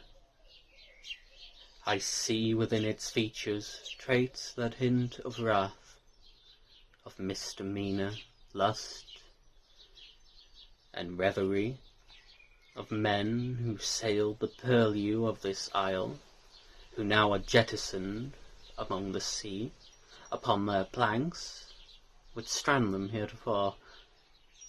I hate how blueness in it seems to wane, and how that in its wake it sheds its dregs. Not browns so rich as hazel or dull as beige, but browns so plain as to insult the kith, with lack of gradients. Above I see the astral plain, where Bellerothron vaulted, and whence Daedalus' dread did birth. What floats there? Not birds, I know for sure, Charybdis' presence, and shores of that. For she, the beast that hurls destruction unto sailors, and parries ships from their routes along the strait, does threaten the air, and swades the shores to leave their haunt. Of Scylla, who blocks the passage of travellers? She's a phony. Odysseus bypassed her threats. She killed of men as few as 6. I liken to Scylla. She had not asked to be the beast she is. She was a nymph, if one believes the legend, yet now waylays the wearied and the lost. I feel as if I were this beauteous nymph, bewitched by Circe, sycophant to Glaucus. Bewitched for what transgression? For loving some man this Circe brat adored? I too did love a precious man, ensconced upon this isle, this dull Adigia. But he has left, escaped, the chroniclers will claim, for home, and left me here alone. And no commodious air has ever since, as pure as he, arrived. No other such man exists. And so I'm here alone, sequestered on this isle's opus, as but a prelude to a larger piece. Odysseus, the larger piece, his end dictates my impetus. His family is why I'm trapped. Upon his death I'll be the merest hurdle to have thwarted his route to false home's love. He loves not love, of course. He thinks he journeys home to meet his wife and see his son, a boy so smart and glib, whose brains are made of pecked-up pet lineage. But this is false. He loves not love. He loves the isle, the wraith, a motionless S. He loves its gorgeous dweller, and loves the sea I hate. His love for me once helped me recognize the beauty in the sand. When he arrives upon the desolate shores of Ithaca, his soulless home, he will soon realize just why he left. Not in defense of it, not for some war, for no man leaves for war or battle's sake alone, but to escape despondency. Once those his threadbare sandals press on its shores, a vagrant's resemblance will make him known, not as a king or father, but as a nomad, lost, replaced, and cuckold. He'll learn to hate his son, Telemachus, and ponder howe'er he loved him, and that brat, his wife, Penelope, the motionless, he'll see, after years apart, within the arms and beds of other men, day in, day out. And out of rage, an uncharacteristic rage, will slaughter all whose ridicule debased him. His venture lust will leave him as a lorn, rheumatic fool, and through epiphany he'll recognize the errors of his choice to leave me here alone. He'll wish to sail once more, without his fame and pride, without his coterie of men to share his zeal, and sans the gods. You're watching Away with Words. Please welcome your next performer, Mr. Terry Cochrane. Hi, I'm Terry, this is my little ditty. Truth is the first casualty of Corona. I despise your lies, the tears in the eyes of the de-educated, deregulated kiddles, groomed and trained to use half a brain. Who bought your spin, your modern sin, your master plan, your catches can't catch Boris is the inbred man. Graveyards full in this new age cold, families torn by the cynical pull. Gran and Grandad both have died, oh the tragedy, oh how you cried. Buried and burned along with their pension, at least you see the real intention of news reviews telling the Covid blues. Dare to doubt or shout your dissent, extra police, money well spent to clamp you down, label you clown, to shame you, blame you, try to tame you, God forbid you climb off that fence, stop the lies and start talking sense, for truth is now the greatest offence. Thank you. This is A Way with Words, spoken word open mic live stream virtual extravaganza. Please keep sharing the link. Get as many people watching right through to the end of this show. We've got some brilliant performers to come. And here's your first one. It's Alex Dixie. Hi Jim, I'm Alex. I've got a couple of poems for you. The first one's called Niggles Not Giggles. Cheese and onion in confined spaces, kids walking round with untied laces, a crowded room full of miserable faces, these things niggle me. Man buns, then people that hum, ripped jeans that reveal your bum, waiting for a bus that never comes, these things niggle me. Scary Gallagher eyebrows, people who love to put you down, old men in silk dressing gowns, these things niggle me. Mrs. Brown's boys, Vernon Kay, that annoying woman on holiday, the lingering smell that won't go away, these things niggle me. Men with long fingernails, wanting a tan but staying pale, umbrellas in a force 10 gale, these things niggle me. Them annoying fold-away packamacs, a really aggressive hay fever attack, standing on sodding carpet tacks, these things niggle me. This one's called She Doesn't Do Prosecco or Gin. Let me tell you a tale of a woman I know. She's a total and utter lightweight. If you don't really believe what she tells you, just go and ask her mates. She's completely unable to drink you under the table. There'll be no whiskey, vodka or rum, no red, rosé, white, and try as she might, she's unable to make it till the end of the night. She may seem a little strange in her intolerance to Prosecco or gin. She's not making a fuss or being rebellious, she'd just prefer a night in. This one's called Uniquely Yours, and it's about the city that I grew up in. Croggies and twagging and party lines, April Fool's Day, legging up day, the pleasure's all mine. Hessel Road, pub quizzes and petty crime, Hull, it's uniquely yours. Trackies tucked into socks and that menacing stare, Chippy Tea, Humber Bridge and All Fair. House Martins in the park, I was there, Hull, it's uniquely yours. Conkers soaked in vinegar, are you larking out? Tea's ready in half an hour, that familiar shout. Don't give a neighbour cheek or I'll give you a clout, Hull, it's uniquely yours. Tower for an hour, LA's, Spiders, Trot Bar, Hull KR, Hull City, Tigers, Bob Carver's, Backer Market and puking up on cider, Hull, it's uniquely yours. Walk of Shame, Pramland, Clive Sully Way, playing rugby in the house with Matt and Ray, being chased by Rubberlips' dad, get out the way, Hull, it's uniquely yours.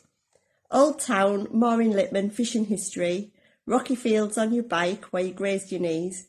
Growing up in Hull wasn't always a breeze, Hull, it's uniquely yours. Piss Tower, Khyber Pass, Tony Werewolf, big swings, little swings, rockies and stuff. How'd you get werewolf to rhyme with stuff? Hull, it's uniquely yours. Smackheads and crackheads and glueies in East Park, playing out in the street till it's almost dark, riding round on BMXs, having a lark, Hull, it's uniquely yours. These are some of the things that shaped me, part of my past and my history.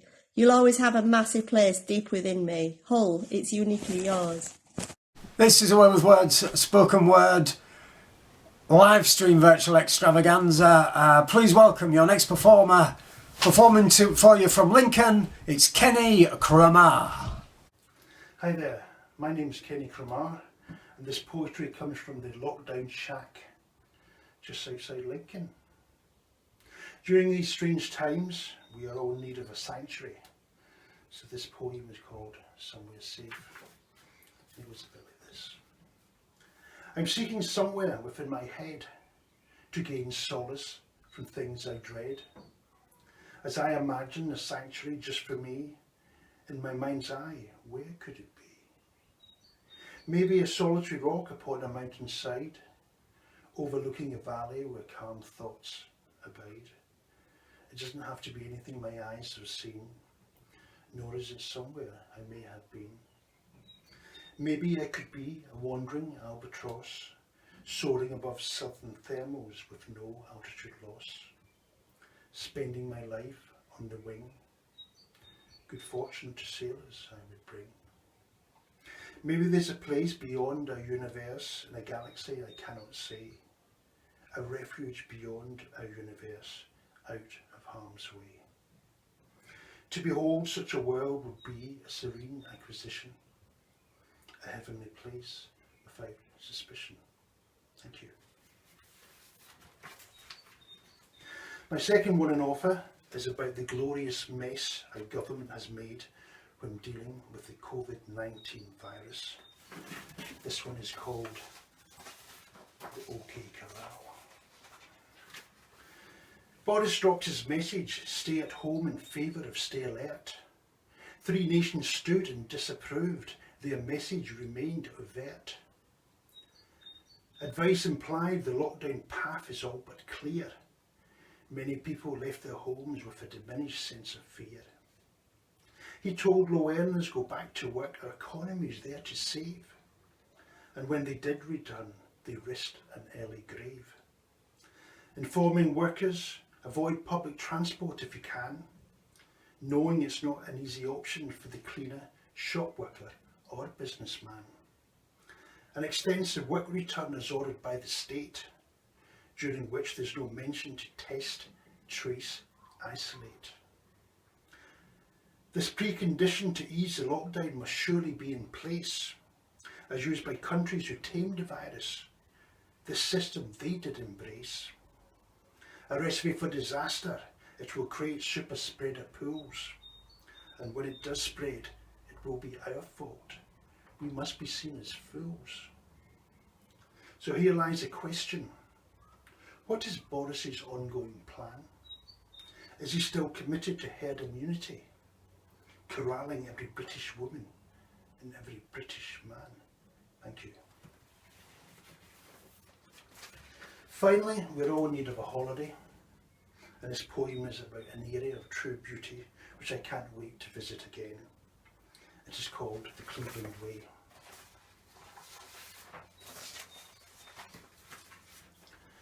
Wandering along the coastal path, your soul is all alone, gazing over unfenced edge, a drop of skull and bone.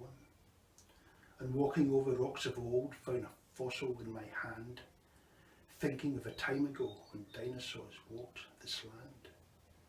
And as the sea retreats so many times before, there's imprints of ghosts scavenging who walked the sandy shore. And then to Whitby Bay, a headland with a church, where black death graves can be found by those who are in search. With gravestones worn by salt-laden winds, their names obscured from views, loved ones lost in time in sandstone residue. And beyond the graves of forgotten souls, an abbey lies eroding, and through Bram Stoker's Dracula is a place that's still foreboding. And on the ridge, if you listen really well, you'll catch forsaken names from crying gulls who spin a magic spell. My name is Kenny Cromar. Thanks very much for listening. Stay safe. Good night. You're watching Word with Words. Here's your next performer. Please welcome Elaine Walker. Hay fever, please, please go away, because I've got the fever out of the hay. I'm sweaty, I'm tired, and if I don't go to work, Vince might say that I'm fired. But my nose is dripping, I'm sneezing all day. I'm so sorry, Courtney, you will hear me say. I can't come tonight to help you to bed, 'cause I've got loads of pollen inside my head. Sniff, sniff is all I can hear, and my eyes all steamy. People think it's a tear. I'm talking like this, and I sound dead funny, but so would you, with a nose this runny. Hay fever, oh hay fever, please just get lost. Can't you be kind to me, like Mr. Jack Frost? My throat is like sandpaper, my skin is so hot. I'm thinking in May, hay fever I'd not got. But you were there all the time, waiting for little old me. I'll have to start drinking honey in a cup of tea. Where is my tissue? Where has it gone? Oh dear me, I've used them all up. Now I have none. Hay fever, please leave. Go away, now please. I'm going to take a spoonful of honey each day off the bees. Then I'll be like my big brother Mike, who enjoys the English sunshine riding on a bike. His nose is just normal. Never does he sneeze when he's out in June enjoying the breeze. Be like Mikey Lane and take a spoonful of honey. You won't have to buy any more tissues. You'll save lots of money. That's about hay fever. Bye. Great stuff. This is a Word with Words spoken word open mic live stream virtual extravaganza. And the next poet up is Andy N. Hi, my name is Andy N. My first poem today is from my first book from a long time ago, Return to Kempton Town, which has recently had its 10th year anniversary reissue. And the first poem's from that book, and it's simply called Tandle Hill. The memory of that last day is lost like a magic spell, which has almost gone past its sell-by date. The memory of that last day was the wind jarred with the mist, acting like strangers, dragged off by wolves as we walked in that broken sunshine at final time. All I remember of that day was the wind turning into hail and then rain again, for swaying through our coats, rather than your smile as you grabbed my hand and we stumbled down, unsure how we got there in the first place. A lullaby still whispering softly to me, even though time has ached through some of the memories, leaving me struggling to remember your surname looking back. But not the rain, never the rain, never the rain, never the rain caked and frozen mist covering the hills. Could I got told afterwards that eagle-eyed policeman was haunted by ghosts, and we slept with a lot, totally bombed out of our heads. Endlessly, I would walk to the end of the world with you. Endlessly, endlessly, and I guess I still do. Okay, thank you guys. Okay, moving straight on. I'm going to read out a couple of poems now from my current book, Streets Are All We Could See Now. With the Streets Are All We Could See, this is a completely different kettle of fish altogether, this book, where all the poems are almost like microfiction or flash fiction in the sense of the tiny, short little pieces. So I'm going to read two of them out for this session, and the first one's called Waiting for the Ice to Melt. Waiting for the ice to melt. Curling itself into a ball to keep warm, the mermaid waits underneath the frozen ice, trying to keep warm.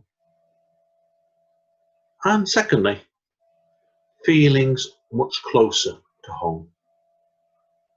The train pauses for a few seconds as the guard looks back, almost like he was watching the steam recreate brief encounters again, with feelings much closer to home. Cheers, guys. Okay, lastly, I'm going to do another poem now from Return to Kempton Town. This poem is for the memory of my uncle. He was unfortunately killed in action in the Second World War. And this poem is called Percy. I never met you, but I can imagine you stood there even now in your uniform, with your slightly bent cap.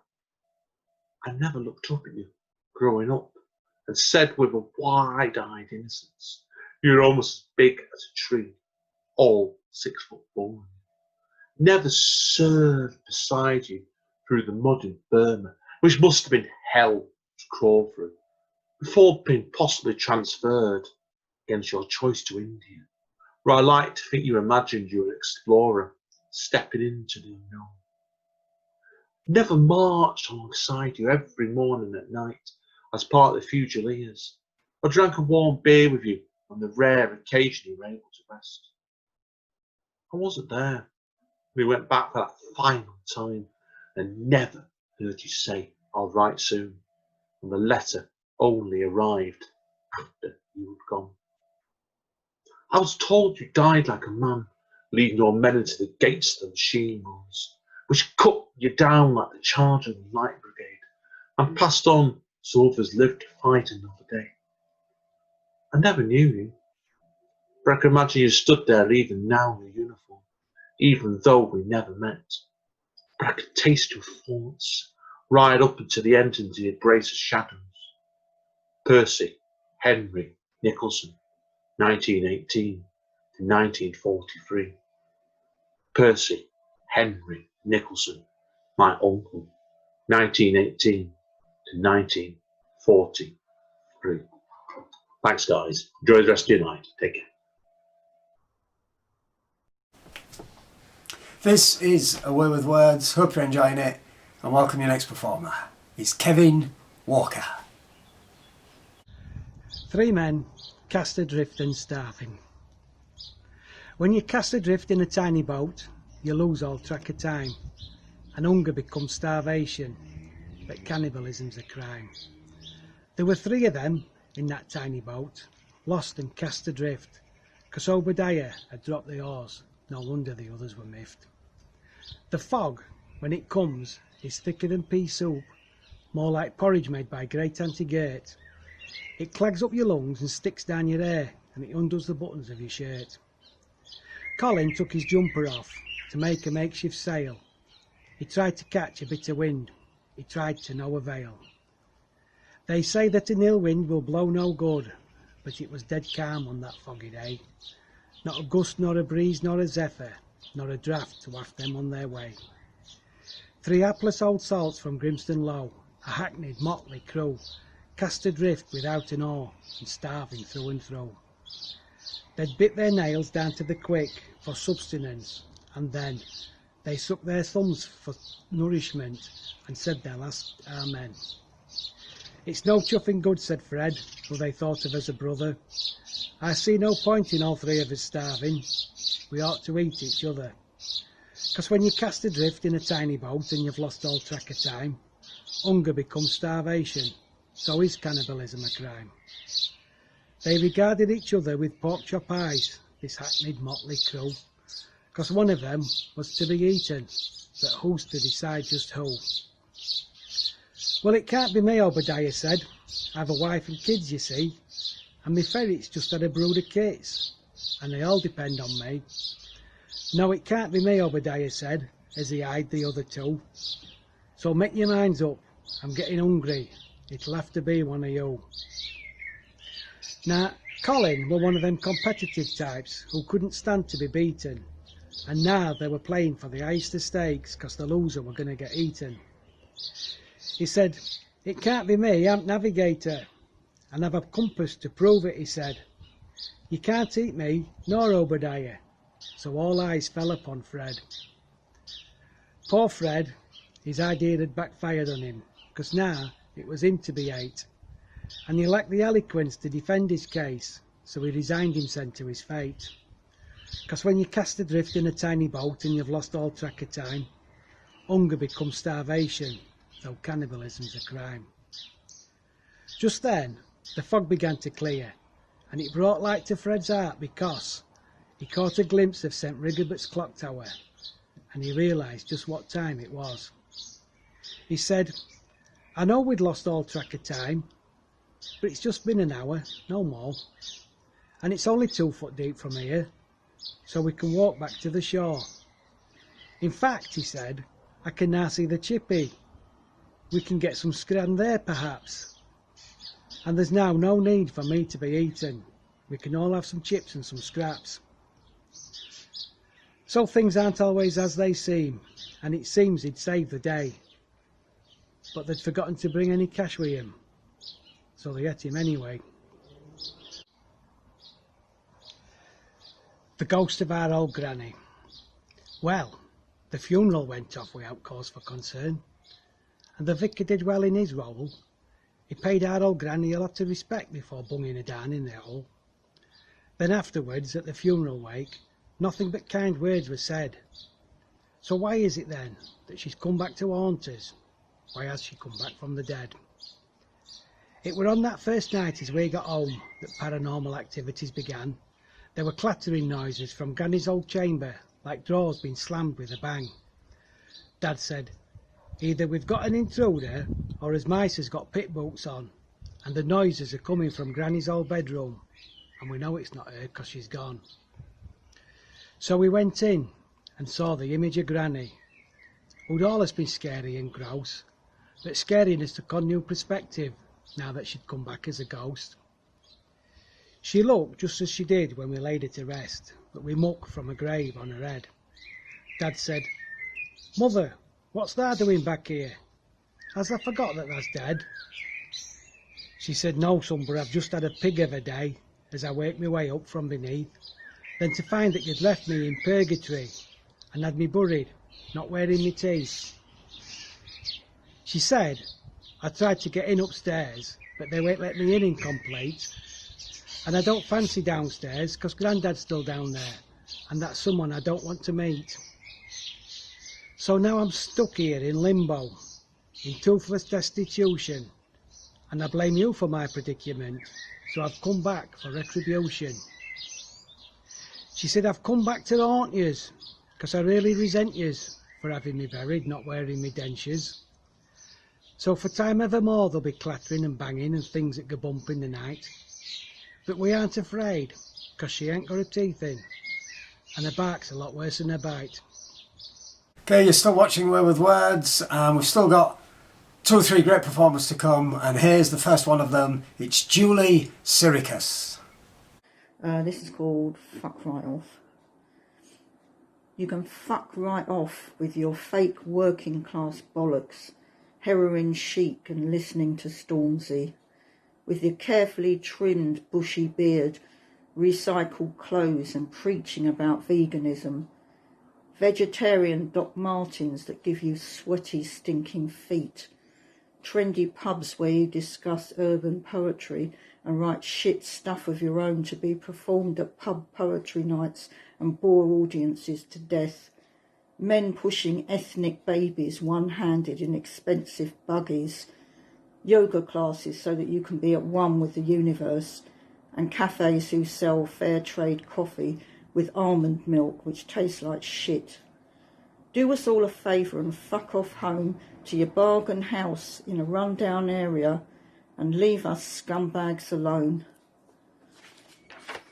Thank you. This poem was written after I found out that the government have decided that some of us can't have our psychiatric drugs anymore, obviously because they're too expensive. So I was really angry, and I wrote this one about it, and it's called How Dare You. How dare you think you can mess with my head just to save the NHS a few quid? You can still get the drugs you want, cocaine delivered to your House of Commons chambers to be snorted later in the restrooms, and getting pissed on your £100 bottle of wine at lunch, then off to a Harley Street psychiatrist when you have fried your brain. How dare you think you can destroy my life in one fell swoop, sleeping peacefully at night in a drunken stupor when I have demons whispering in my ears and black angels with arms outstretched waiting to pull me further into insanity. How dare you play God with the lives of the mentally ill at your boardroom meetings, like we are a piece of shit on your shoe. Inhuman, no sense, no feeling. A drain on the already carefully contrived, collapsing NHS. How do you sleep at night? Come and lay on my bed of nails for just one night, with my head unwiring itself because of you. Sweet dreams from us all. Thank you. My favourite word again. Shut the fuck up. Oi, dickhead. What do you think you're doing? Have you no sense? Think you're fucking Einstein, spouting your mouth off like that? Where are your brain cells? Did they forget to divide? What's in that empty head of yours? Fresh air? Shut the fuck up before you go off the stupidity scale. An amoeba's got more intelligence than you. It's a one-celled animal, in case you don't know. And I know how to spell it. Right, last one now. This is about keeping a smile on your face all the time, which I can't do sometimes. And it's called It's My Party. Somebody once said to me, "You're always smiling." Hadn't thought about it really, but I suppose I did smile constantly. I like to make people laugh, doesn't everyone? Witty, cringeable comments flow easily off my tongue, and I often take the piss out of myself, either at social gatherings or stupid comments on Facebook. I've always had the ability. My dad was the same. He should have been a stand-up. Instead he was a pub singer. I didn't inherit his voice, unfortunately, completely tone deaf. I would have been the token crap performer on X Factor. But anyway, back on topic.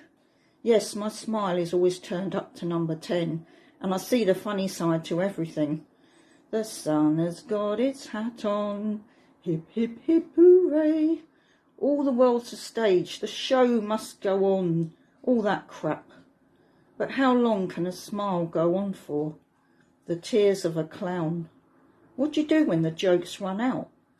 Smile though your heart is aching. Smile even though it's breaking, etc., etc., etc. Be the life and soul of the party. Nobody likes a party pooper, but it's my party, and I'll cry if I want to. This is Word with Words, spoken word, live stream virtual extravaganza. Please welcome your final performer of the evening, Richard Harries. Pandemic moments in time, all written and recorded during lockdown. In the shed. In December, visit BM's amidst the Christmas glitter and see fence and masonry paint reduced less than half price. Think of spring, buy loads, bargain. I have such good intentions. Get home, place in shed, time passes. 5 years. Hip deteriorates, hip replace, recovery. Then lockdown, pandemic. Look in shed.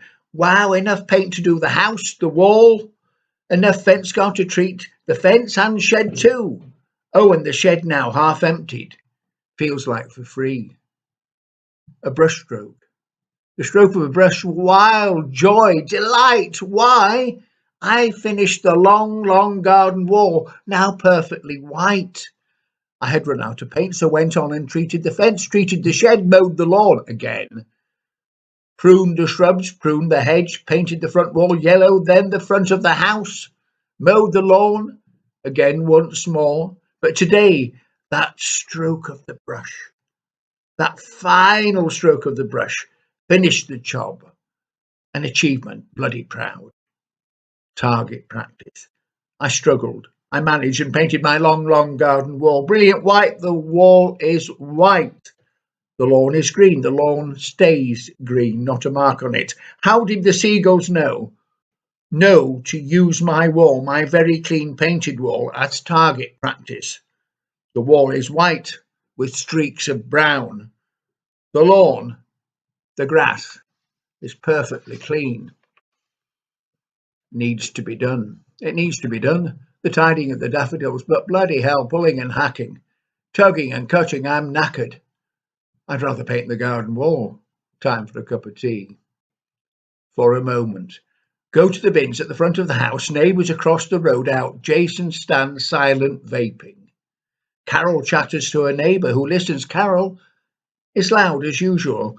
I can hear what she says for a brief moment, a tiny moment.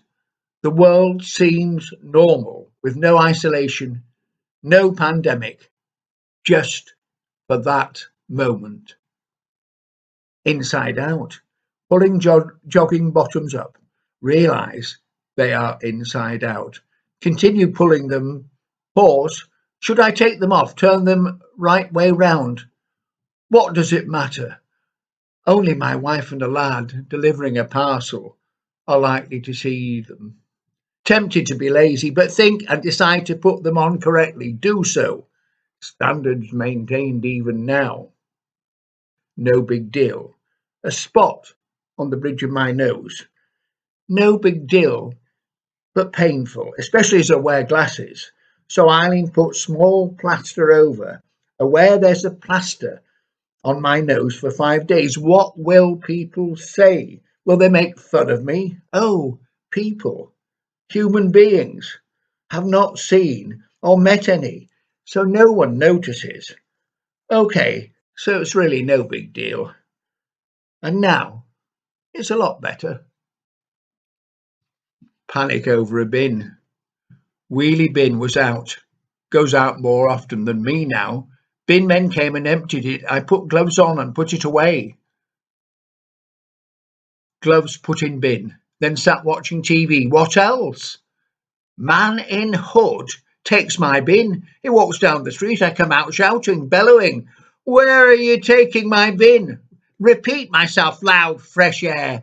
It's good. Man in hoodie looks up. It's Sam, the bin cleaner. I'm cleaning your bin. Oh dear. I'm in the middle of the road, in my dressing gown, bellowing like a wounded bull. Well, that's lockdown. Everything magnified and exaggerated. Panic over a bin. And that's a few just moments in time. It's almost like a little diary for me. I've got another set that I will probably record, which are more serious.